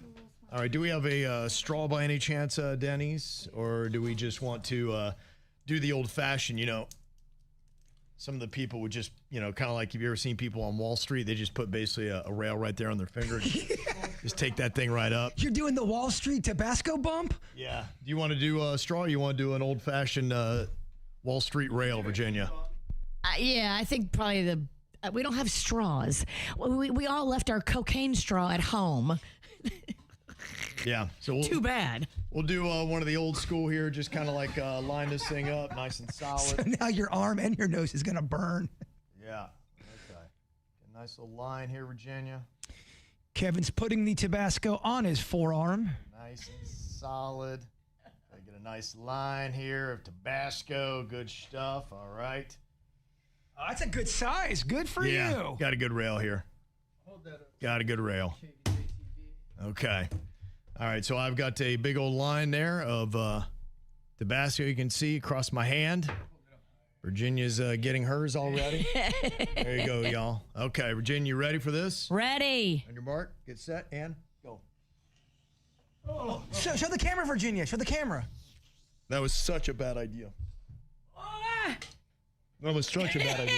Oh, Kevin, you turned red immediately. Are you okay? No. Dude, Kevin looks red. Oh, wow.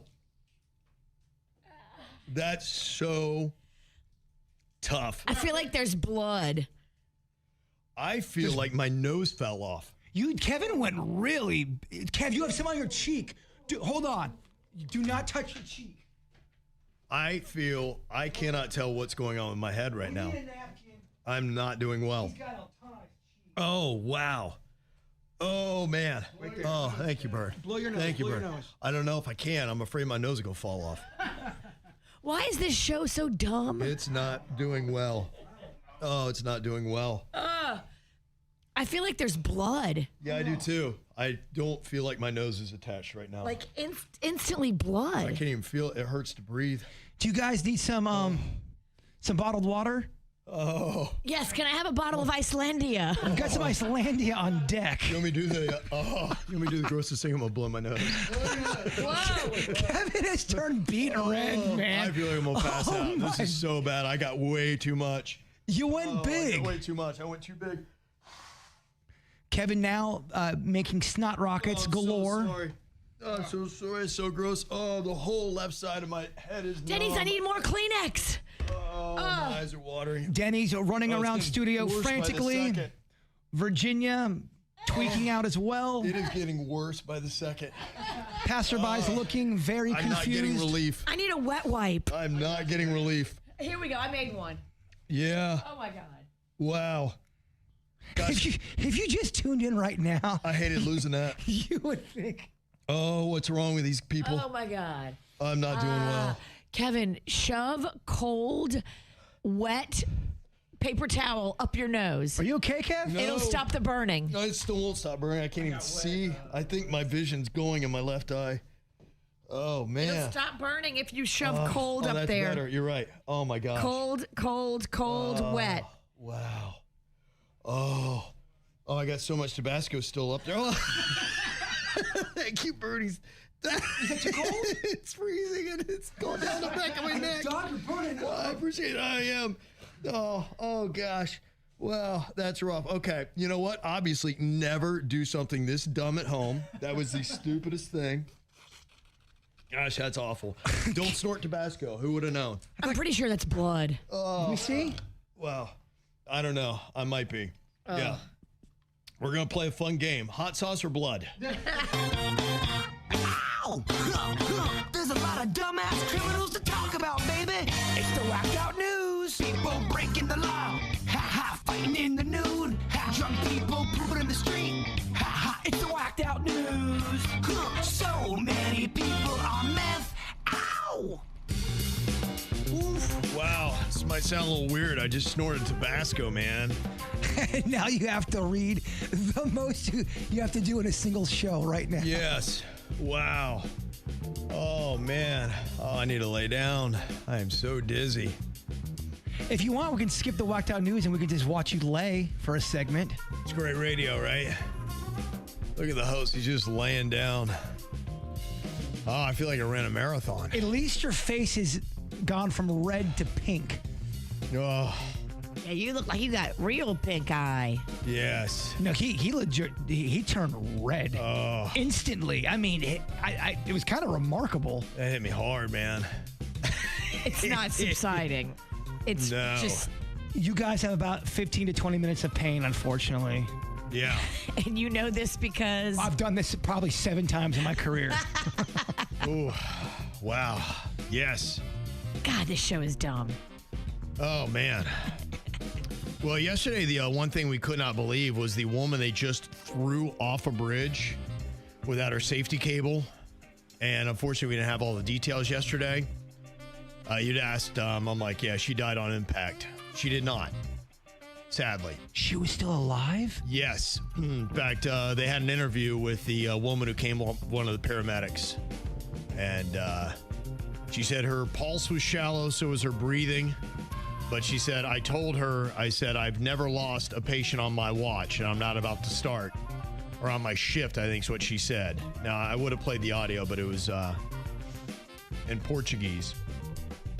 But she said, I wasn't on my shift. She said, I knew she wasn't going to make it. But yeah, what was a horrifying thing became more horrifying. Oh, man, that's a bummer, dog. Yeah, they have 2 people in custody. They got them on, I think they're going for murder charges. Unfortunately, I think it's manslaughter. I think it would be manslaughter. But it's a different country. I don't know how they do things over there. Good point. Yeah. They didn't mean to kill her. They're just stupid. Right. And that's why we can't put our lives in the hands of stupid people. And you were talking about it's like a carny or carnival style. I've been to carnivals before and looking back thinking, how did I survive that? Because you're right. There are sometimes they're not looking. Any given carny could be your demise. Just if you look at it like that, it makes you look at all these danger, thrill-seeking things a little differently. Well, they'd said on the news, the guy that discovered whatever it is, it's called like rope jumping, rope bridge jumping. I think it's different than regular bungee jumping. He died at 35. He did? Yeah. And then Same way? Yeah, and then another guy said they call the human Spider-Man or whatever. He just fell into a volcano today. A volcano? Yeah. He climb around the edges of it. So, I mean, you know, I guess if that's what you got to chase. If you chase volcanoes, there's a chance you might get lavaed. Yeah, you're not going to have a long life, I guess. It's the moral of the story. A Florida man was arrested after he showed up to a traffic stop and pretended to be the driver's lawyer. Police actually found drugs in the vehicle and in the woman's purse. After being read her Miranda rights, the man showed up and told officers he was the driver's lawyer and he was wearing a full suit and tie and actually tried to negotiate a deal for her. No, he claimed to be a certified and licensed lawyer in Florida and Georgia, but he couldn't provide any documentation. Of course he's from Florida. And when they ran his vehicle information, they confirmed he was not an attorney and then arrested him. What a mess. You big dummy. A 54-year-old Sarasota man ran a stop sign at 12:30 a.m. on June 9th, driving his 2009 Ford F-150 completely through a home's exterior wall and into a 62-year-old resident's bedroom. Oh, my. The truck pinned the sleeping homeowner beneath it, but emergency crews successfully rescued him with non-incapacitating injuries. Wow, he is lucky. They say that Florida Highway Patrol found no impairment, but suspect's distraction or drowsiness caused the crash. Neighbor Robert Bond said similar incidents have occurred previously in the area, prompting residents to install wooden posts that proved to be ineffective. Oh, boy. Yeah, you got to put those cement boulders. Yeah. That's what you need if you live in one of those high-risk areas where people keep driving into your house. Yeah. They say a heavily intoxicated Minnesota man was arrested after allegedly stealing a kayak and using a snow shovel as a paddle to cross a lake. They said they saw him struggling to maneuver the kayak before it capsized, sending him into the water. Dude. He made it back to shore safely, but deputies determined he was drunk and had taken the kayak without permission, as drunks would do. They arrested the man on theft-related charges and cited him with operating a watercraft while intoxicated. Boy, you can get a DUI for that. I think you can. I know that when we were doing that manatee thing with those little boats there, they had police all up and down that thing. And if you were in any kind of boat and you were looking like you were driving and you had a drink in you, they were going to pull you over. Wow. Yeah, they were not playing. We're talking canoes, kayaks, all of that stuff. Dang. Wow. There was a man in California who was just sentenced to 9 years in prison for a 2024 incident at his birthday party where he drank a handle of Jack Daniels and shot at a police helicopter for 20 minutes. You drank a handle of Jack? That's the big bottle. And was the helicopter hovering for 20 minutes? Did they maybe scoot along? That's a great question. Yeah, I was wondering that too. They're just hovering over him. He's shooting at them? They should maybe go away from his range. Or calling some backup. Hey, Bobby, you feel like somebody's shooting at us? 20 minutes is a long time. I don't know. Let's hover right below or right above him. That's kind of wild, yeah. Oklahoma County authorities arrested 32-year-old Jake Minervian Blue after he attempted to break into the county jail using a shovel. They said he was digging outside a facility and they questioned him about it. He claimed his girlfriend was inside, then changed his story to he was planting flowers. Well, they arrested him and now put him in the same jail he was trying to get into. So congratulations, you found it. It worked. Yeah. Did you see the video of the cat that unexpectedly interrupted the Imperial Russian Ballet Company's final scene of Romeo and Juliet in Turkey? Yes. The cat was on the stage and Romeo's dead down on the ground, and the cat starts playing with his hair and batting at it and clawing through it. That cat knew exactly what he was doing. And he's trying to stay in character, and they're still trying to capture the emotion and the sadness of the death that's going on here as the crowd is laughing at him. It was pretty amusing. Okay, a cat in Turkey accidentally became the star of Romeo and Juliet. The Imperial Russian Ballet Company was in the final scene of a Romeo and Juliet ballet when the cat took the stage. The cat started clawing at Romeo's hair as Juliet was dealing with the loss of her love. Later, the cat climbed on top of a prop as ballet dancers continued the performance as usual. I gotta give it to the actor. They were laughing, yeah. He never broke character. Romeo, Romeo. Wherefore art thou? Oh, I like my it. Romeo. I was racking my brain trying to think of a cat pun. That's it. And would you take this British aristocrat, Sir Benjamin Slade, up on his offer? He's got a 50-room Somerset estate, the Monsell House, and he's offering an allowance of roughly $66,000 per year to a younger woman who can marry him and bear him a male heir to continue his lineage. He looks like he's at least in his 70s. He's 79. 79. Yeah, he reportedly seeks someone between the ages of 30 and 40 who's at least 5'6". You got to be able to acquire a gun permit to live on the rural property, and you got to be willing to live at the estate and be home by a strict 5 p.m. curfew to dine together. I mean, it's not a bad gig. Think about It's it. a terrible gig. You get to live in his castle. Yeah, with an old 79-year-old and the baby you got to take care of. You make $66,000 a year, and you got to be home by 5 p.m., and he's probably going to make you sleep next to his old ass. But he's going to die soon, and you'll get all his money. Nah, you don't know. You hope. He's the kind of guy that holds on to 107. Well, he's going to marry you, so you just hope that there's... Doesn't mean he's not going to make you sign a prenup. Well... Doesn't mean he's not going to put in there that it goes to somebody else. Or I think he wants to give it all to his son. Well, so that you may wouldn't get be nothing, cool. and it may go to the kid you raise. Now, you may be able to live in there with your kid, but it goes to the kid, I think. I think it's a terrible deal. I think it's a good deal. Yeah? I know a lot of girls out there scraping and just trying to get by. They had a kid by a deadbeat. Hey, look, if you're going to have a kid, he's the guy to do it with. Oh, and Scorpios don't apply. Apparently, if you have that zodiac sign, he won't take you. He sounds like he's a pretty... He's well to do upstairs. He's dated a Scorpio that did him wrong. Yes, that's basically what that's saying. That's exactly what that's saying. Yeah. I said this last week, and I'm very happy that maybe a politician actually heard me and is now echoing the exact same thing. We were talking a little bit about that interview that had happened where they were talking about what had happened. The former Palm Beach police detective that was giving his account of his investigation into Jeffrey Epstein and how they had all this evidence and everything that they could have done. And then they got this very sweet deal, and they really couldn't understand why they didn't pursue. And it seemed like the local politicians got shook somehow, maybe by a call that they took from somebody higher in rank. And I know he is retired, but I was like, somebody's got to get Barry Kreischer's butt. Kreischer, however you say it. Kreischer. Is it Kreischer? Mm-hmm. I've heard people say both.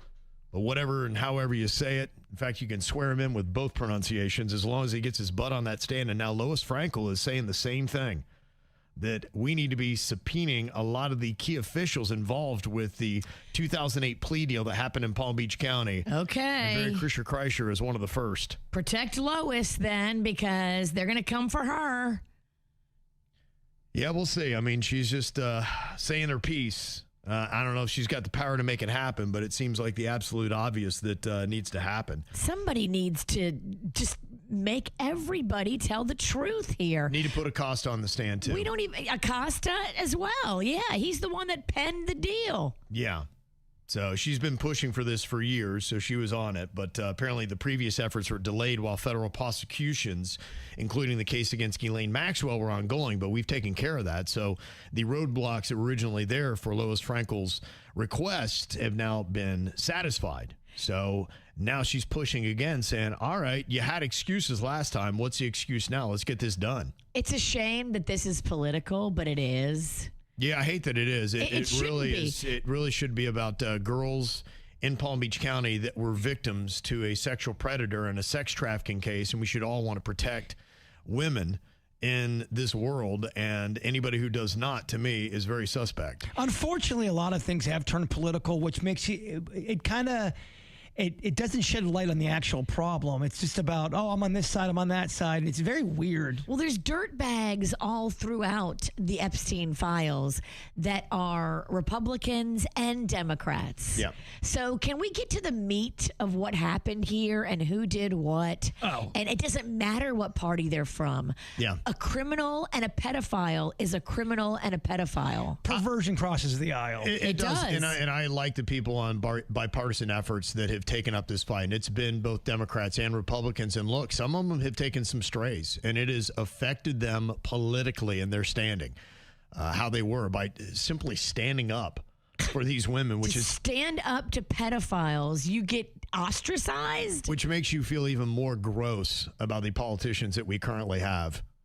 And how we really need to just clean house. Our system is broken if we are protecting pedophiles. Yeah. What the hell is going on? But it's a nice push. And if somebody made that a campaign ploy to be like, we're putting these people on the stand, we want to get some more testimony and we want to get them under oath, I would be all for that. I hope Lois Frankel can get them. Yeah, so we'll see. So maybe another effort to do that, but that is the latest. Hopefully we get closer. What are you thinking about? What are you thinking about? What's on your mind? Are you thinking about? What are you thinking about? Well, what I got on my mind here today is these private clubs. Don't know much about them. Don't think I would ever want to join.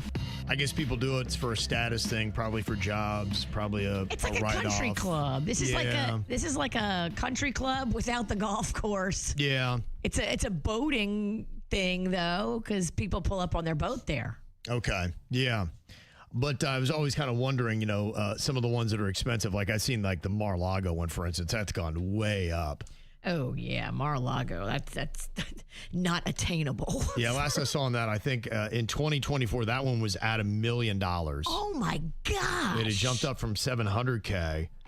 And if I remember, I think it used to be $250,000. I think you're right. Quadrupled. Yeah, I think that was the original before the presidency and whatnot. I mean, that presidency has been profitable. Yeah. Like, imagine quadrupling the price, and it was already high at $250. Uh-huh. Whoa. Yeah, they say in addition to the initiation fee, members are required to pay annual dues of approximately $20,000 and a dining minimum of around $2,000.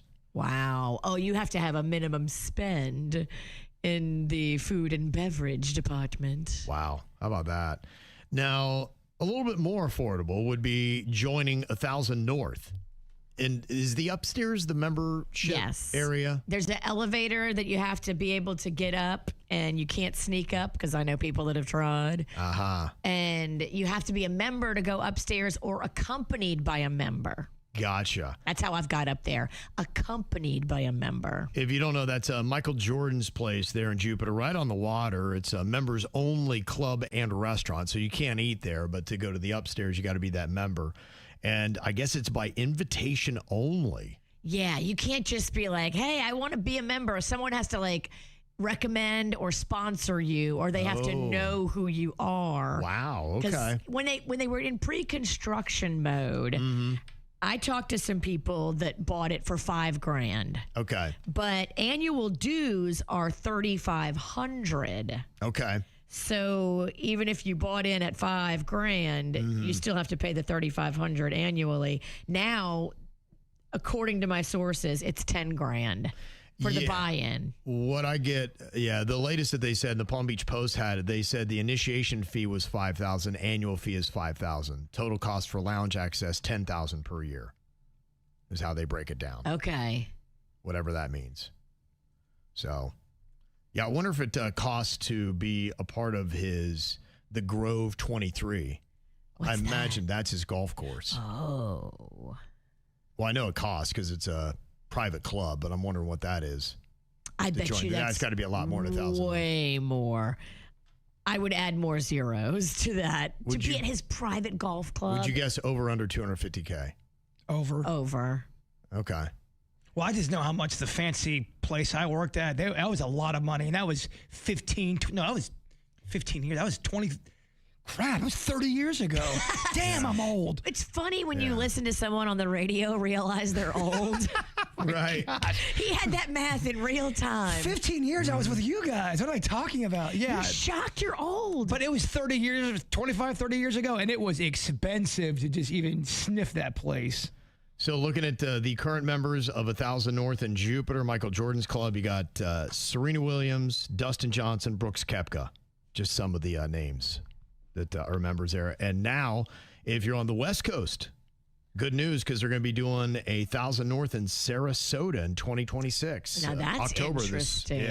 I wonder if it's really worth all that money. Do they really, really enjoy it, or is it more of the name and the prestige that they're into? Well, you can go up there because I've been up there, and there's some pretty big movers and shakers that have money. And if deals get done on the golf course, deals get done at 1000 North. So if you're a lawyer or you're a doctor or you're it's a business expense because you are in there and you're networking, and you can turn that into big money. Well, I mean, that's nothing, too. I mean, It's really nothing when you're talking about. Yeah, is it like going, that's it? I think it could be a tax write-off. I'm not a CPA, but I mean, think of all the business deals that the lawyer. I mean, I can think of the lawyers that I know that go up there, like they're doing deals all the time. Yes, absolutely. Yeah, I know a guy does real estate, and he's going to one of those clubs all the time. You find so much business there. I know surgeons that go up there and do deals. Yeah, I knew a guy that once drove by it. That's kind of the only connection I have. I don't have any high. I watched the Kentucky Derby up there with my friend one time that invited me to go. And just looking around the room, you were like, wow, this is a fancy crowd. Was there anybody you recognized, or they just look fancy? Any big names there? There weren't any celebrities there that day. There was just local money. A lot of rich hair. A lot of old money. Old rich hair. I bet there's not a lot of celebrities that are ever there. It's probably just the names that they have that I just read off that probably rarely go there. And the only time they would go there is when Michael's there himself and they get to hang out with him. And right. And then it's probably going to be limited who they let up. Yeah, even during the members. That time. The members might be able to come up but not bring any guests. Right. Because Michael Jordan doesn't want me up there. Right. When he's there. That would be his worst nightmare. Here, can you sign this for my husband? Hey, can you sign my boobs? Like, no. Well, the thing that's kind of going on, Palm Beach has their clubs, which are insanely expensive, but I'm seeing more and more clubs on the other side of the Intercoastal, and they're doing more little private clubs there. In fact, Anna was asking, I wonder how much the Biba Social is going to be charging. That is the one that used to be Hotel Biba, where you got married, Virginia. Yes. They're going to be a little social club, and I think that's a membership fee. I mean, so places like that used to just be kind of like little bars and boutiques now are saying, no, we're a club, and you have to pay a membership to be here. They better upgrade the facilities. They are. They're doing renovations on it. You kind of already got your crew. You've already done this. Dog, you belong to the Moose Lodge. Yeah, the Moose Lodge is more my budget. That's more our speed. That's where KVJ belongs. Mm-hmm. I mean, it's fun to go to 1000 North, but it's just interesting here what you got to pay. I don't even think I would have fun. Overly fancy, rich stuff kind of just makes me uncomfortable. It's not my cup of soda. I love it. Okay, as long as I'm not paying for it, Right. I'll be able to go.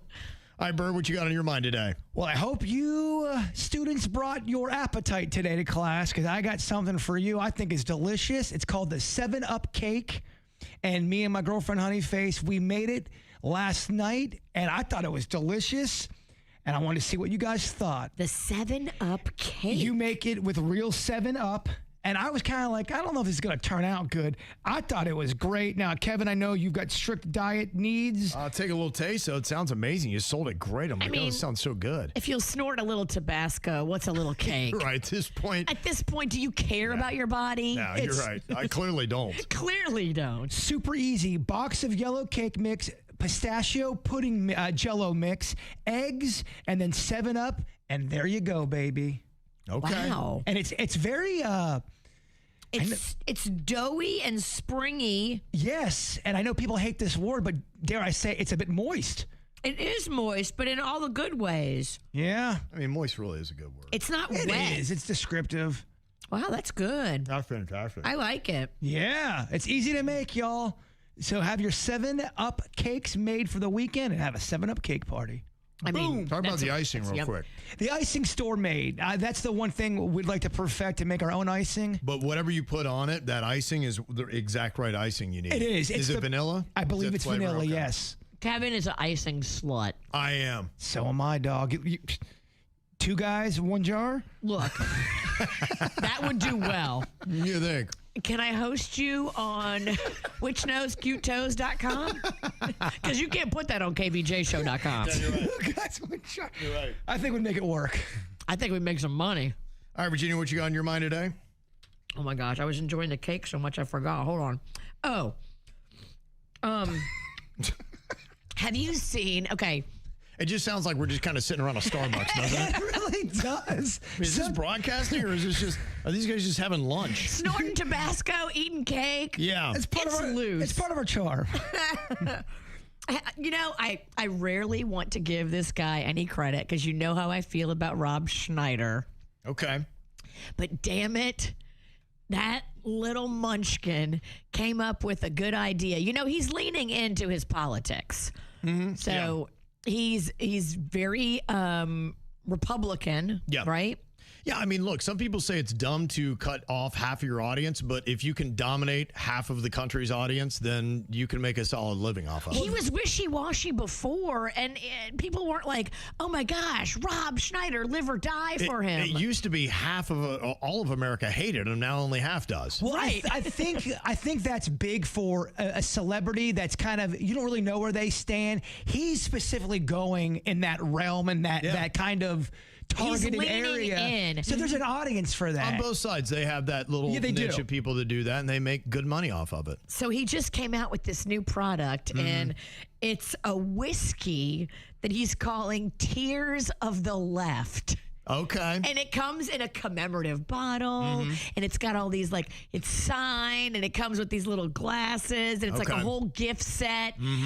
I am sure he is going to make a lot of money off of that, and I hate to give him credit, but it's kind of brilliant. Yeah. Oh, people, there are definitely people that'll buy that. Yeah, he's doubling down. He's getting a lot of TV appearances and all that kind of stuff. So he's gone all in, and he's found his crowd, and they're rewarding him. And they will go to his shows. He will do well. He will do way better than he did as a regular comic. Yeah, like I said, it used to be all of America hated him. Now only half does. You are kind of right. It's actually a really smart move on his part. It's brilliant. I still hate him. He kind of went up with his numbers, I think. He went way up. He went way up. Yeah. Because remember, he started doing all this right when his daughter was out there doing the He's a Bad Dad tour. Yeah. He started leaning into his politics, and now everybody forgot that he's a bad dad. All they know is that he's one of the voices of our whole party. Now who wants to drink some liberal tears? Liberal tears. That's it. It's brilliant, damn it. Yeah. All right. Hey, go figure. Virginia's in what a weird day it is. Virginia's in here talking about the benefits of Rob Schneider. I got to give him credit, you Never know. thought I would see it. I don't like him, but damn, that's a smart move. I, too, never thought I'd see this day. I know, right? Got to tell you, we got a really hot ticket on Camp KVJ this week. I got all kinds of parents saying, hey, by the way, for the camp kids, can you move this down to 7 a.m. next week? So we might be moving the time because people want to try to get their hands on some of these Universal Orlando passes, and I do not blame them. Okay. Oh, this is a big one. This is a really big one. 2 one-day park-to-park passes right now, plus a one-day parking pass, but you get qualified for a pretty cool resort stay that's 3 days, 2 nights for $4. So that's the big dog going to be going to one grand prize winner. We're going to see how Dean does here from Fort Pierce in a round of Denny's or Animal. What up, Dean? Hi. How you doing, bud? Good. Good. Do you love animals? Yeah.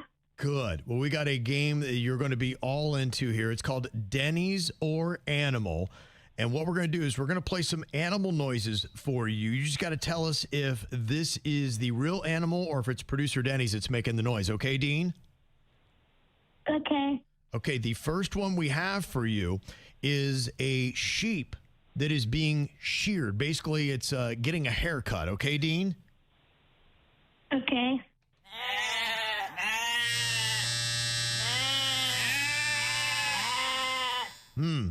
What do you think about that? Is that Denny's or animal, Dean? Animal. Gonna go animal. Yeah, that is correct. That was the real sheep being sheared. That was tough, though. That could have easily been Denny's. Yeah, I can see that. He's getting pretty good at this. Now, the next clip we have here for you, Dean, is a lion tamer that is taming a lion. Is this Denny's or animal? Back. Stay back. Oh, my gosh. Listen to that terrifying lion. Well, the lion tamer kind of sounded like he was in a library. He didn't really want to scream that loud. Hey, man, get back, all right? Get back. I have to use this whip on you. What do you think about that, Dean? Is that Denny's or animal? Denny's. That one was Denny's, yes. He was making that one. And one more for you, Dean. Can you tell us, is this Denny's or animal of this ostrich running?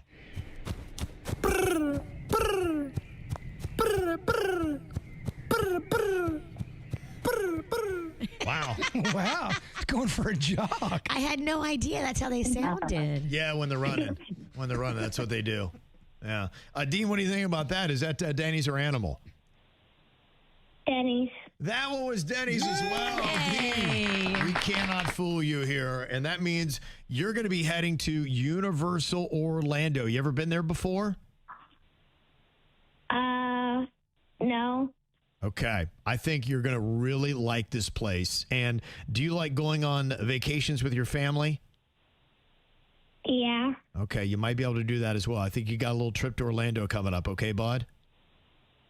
Okay. Okay, there Thank you go. You are so welcome. Boy, I got to tell you, after he experiences Universal for the first time, next time he's being, oh my gosh. Yes, I've been and I love it. What's Universal's latest ride? Do you guys know off the top of the dome? Like their latest attraction? Did they just do the Mario World? Is that what's going on over there now? I should never have asked this question. I apologize.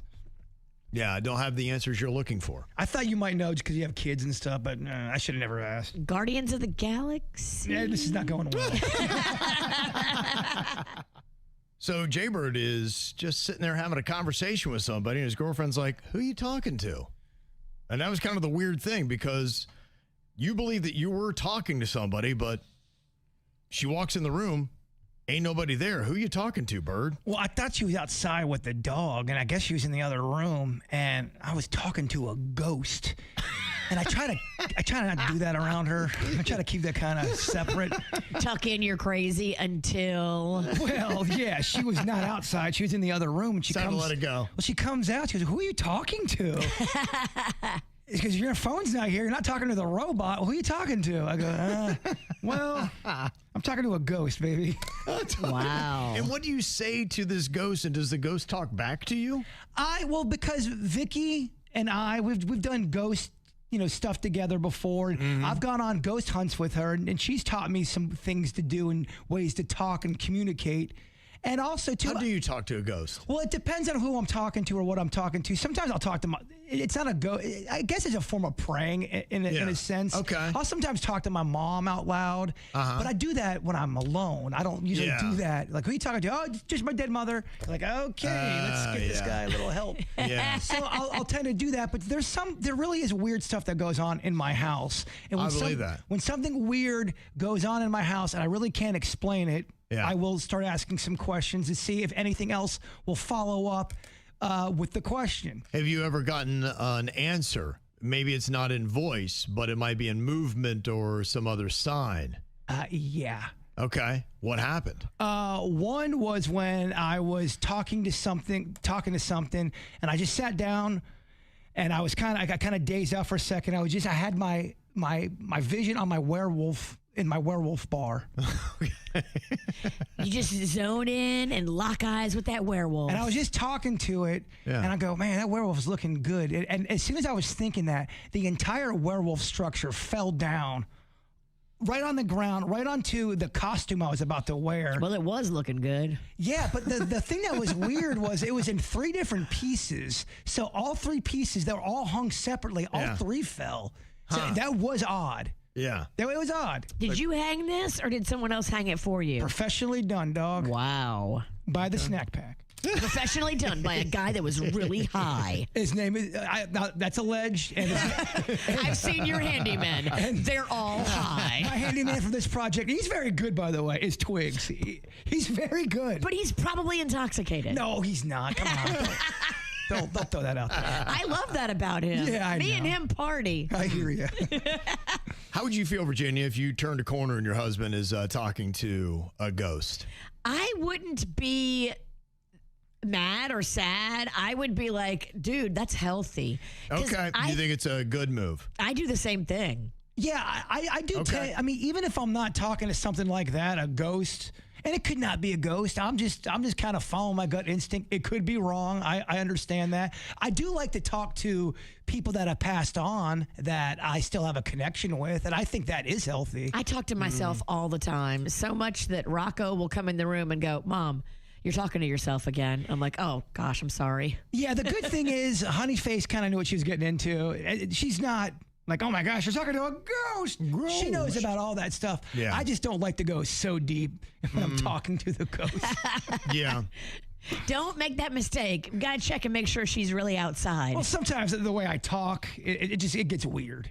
Now, do you call this ghost by a certain name? Because I do understand, you know, if your parents are gone or somebody like that, you just almost having a conversation with them. But this would be somebody that's not a family member, I assume. Agreed. Yeah. And so what is that conversation like different than talking to your mom? There is one person that we call Glenda. Okay.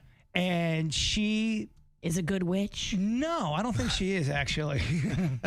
I really don't think she is. Okay. I think she's jealous. Ah. Okay. Yes. She does not like females. Oh, so she's not a fan of your girlfriend then? I don't think so. Huh. Interesting. She wants you So all there's- to herself. Are you playing these two women against each other? I would never do that. There's no gaslighting involved here. Yeah, how do you beat a ghost, Virginia? I don't know if you do. Yeah. My only question is this. How insane do I sound? Scale of 1 to 10. 9. Maybe not as crazy as you would think. I asked, is talking to ghosts normal or nope? And 55% of people say normal. Okay. Now, I don't know if they're talking about the ghost being maybe a parent and just having a conversation with somebody like that. But yeah, you're just talking to an object you believe is there that's not related to you, I think is slightly different. A woman named Glenda that wants you to be her man. Right. It's weird, too, because if you do have an experience that you can't explain, if you go on and you don't have any other experiences for a while, you do start to second guess yourself. In the moment, you go, I know what I saw, blah, blah, blah. But time can erase confidence when it comes to that stuff. I'm lucky that I have more. I have a lot of encounters, it feels like. Okay. Why are you guys looking at each other like that? Nothing. I'm just curious if you've ever brought the ghost to work. Yes. Because they say sometimes the ghosts attach to a person. Glenda sounds like she's got a little fancy for you. Might explain why we got equipment issues almost every day. All of Kevin's computer is broke. So now we're going to blame the equipment problems on me and my ghost? Yes. It's the ghost. We got Nothing else. Someone's got to get assigned to this blame. I don't hate it. It's you and your pack of ghosts. It is a pact. What would you say are your favorite 4 TV episodes of all time? Now, some people are already hitting us up, and a lot of their favorite episodes actually maybe happen in one show. Like somebody said in Broward, Friends, the one when no one is ready, the one where everyone finds out, and the trivia episode, the one with the embryos. So 3 of her 4 are coming from the TV show Friends. I respect it. Look, if you love something and those are the best, those are your answers. Why not?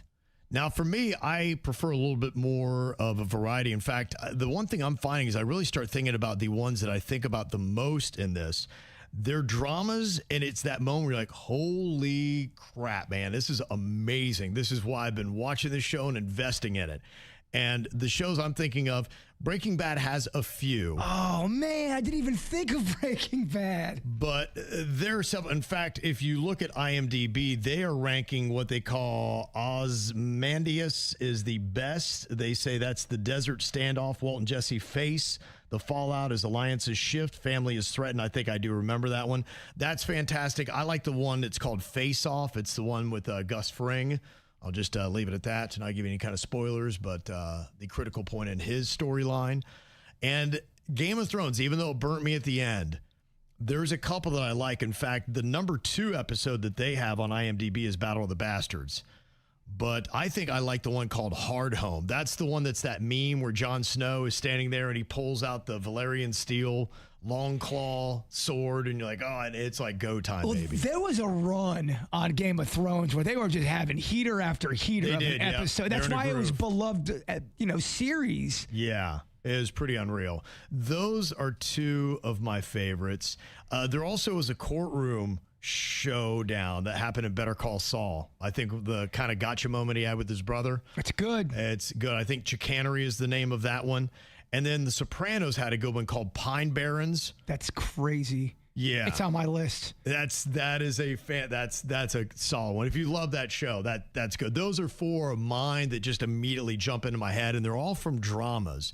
What else do you have on your list, Bird? I mean, I love that Sopranos one you're talking about, the Russian guy. Yeah. It is really, they could have made a movie just on that one episode. Yeah, that one. It's so good. It pays off so much in just one episode. That definitely made my list. The Office, there's an episode called Dinner Party, and people do love that episode. It's my all-time favorite. It makes me laugh every time I watch it. Okay. Or at least it makes me smile. And that's good. You know, it's kind of neat when you do have an episode like that you can just watch over and over again. Every time it's still funny. It's very cozy to put on. You know what you're getting? It's just good. I got to throw in The Twilight Zone, Virginia. It's A Good Life. It's about a little boy who has mind powers, and he is evil to the core. Ooh. All the adults are scared of him. He can kill anybody with his mind. He can turn you into whatever he thinks of. If he wants to turn you into a baboon, he can turn you into a baboon. Baboon. Yes. And then there was Sean, a Boy Meets World episode. I watch it every Halloween. It's a Halloween episode. It's very bizarre, very weird. Whoever wrote that was on drugs. And then honorable mention, I put anything on Full House with the Beach Boys. Not because I loved it and thought it was good. It would make me cringe, but I couldn't stop watching it, but I would get embarrassed watching it, but I had to turn up the volume. What is that called? Why do I like that? I can't believe how terrible it is, but I kind of like it at the same time. Wasn't John Stamos like in the Beach Boys, kind of? Honestly, I could just say any musical thing with John Stamos makes me cringe, but I need it. He talked them into letting his musical career bleed over into the show. I love anything with Jesse and the Rippers. Yeah. So what do you put for your 4 favorite episodes, Virginia, from any TV shows? All right. So I would give you the first episode of You. It's called Pilot. Season 1, episode 1, when we first met Joe, and we were like, oh my gosh, it hooked me so good. The first episode of You. Squid Game, there's an episode called Red Light, Green Light. And I was like, oh my gosh. I think that was the first episode as well. Just for the shock value of it, I was just hooked. Season 18, Keeping Up with the Kardashians. It's called The Slap. It's when Kim and Courtney get into a real physical fight, and then it shut down production for a week because they really were beating the S-bomb out of each other. Okay. There's no way they're good. They're this good at acting. They really were fighting. And then I have 3 episodes of Seinfeld because that probably is my favorite sitcom of all times. The Marine Biologist with George. Okay. The Soup Nazi. Yeah, I mean, there's so many of the Seinfeld ones that you could put in there. And The Contest. Master of My Domain. Yes, right. Yeah, there's a ton that I missed. These are the 4 I could think of, but there's so many. There's so many. That's a tough thing. Even with just a franchise, The Office alone has got 4 that are amazing. Yeah, that's why. Look, if you love a show enough, I don't hate the fact that you would maybe put them all in there. I think that's fair to do if that's what you want to do. I was expecting you to put Red Wedding as the Game of Thrones episode. I thought about that. That was very shocking. That is up there. But you know what? As it settled, I didn't love the outcomes of it. I mean, it was shocking, and you're like, you couldn't believe they did what they did, but they took out a lot of people I really loved. I know. From the show. And so in a weird way, I'm mixed. I love how bold they were to do what they had done, but I'm like, I really kind of like that. And that's got to be a risky thing when you decide to kill off characters from a TV show because, sometimes you do that, have that excitement. In Game of Thrones, I mean, they started right away. Taking out a dude you didn't think was going to die in the first season. Yeah, they like to mess with your minds on Game of Thrones, which I respected. But it is risky because if they're that great, they could have made the show and now they're just gone. So that's heavy. And if they were the reason you watched the show, now they're gone. Well, it's a big reason why I kind of really stopped watching The Office was because Steve Carell was gone. I watched The Office for everybody, but because of him, he made everybody great. Right. Yeah. It's an interesting exercise to do. If you had to put down your 4 favorite TV episodes of all time, what would it be? We got more KVJs going to be coming up. It's on the After the Show. Watch it live on YouTube, Facebook, Instagram, and Twitch. But before we get there, Bird is going to wrap us up here with his thought for the day. Tired is not the same as finished. Rest if you have to, but don't confuse the two. The KVJ Show on 97.9 WRMF.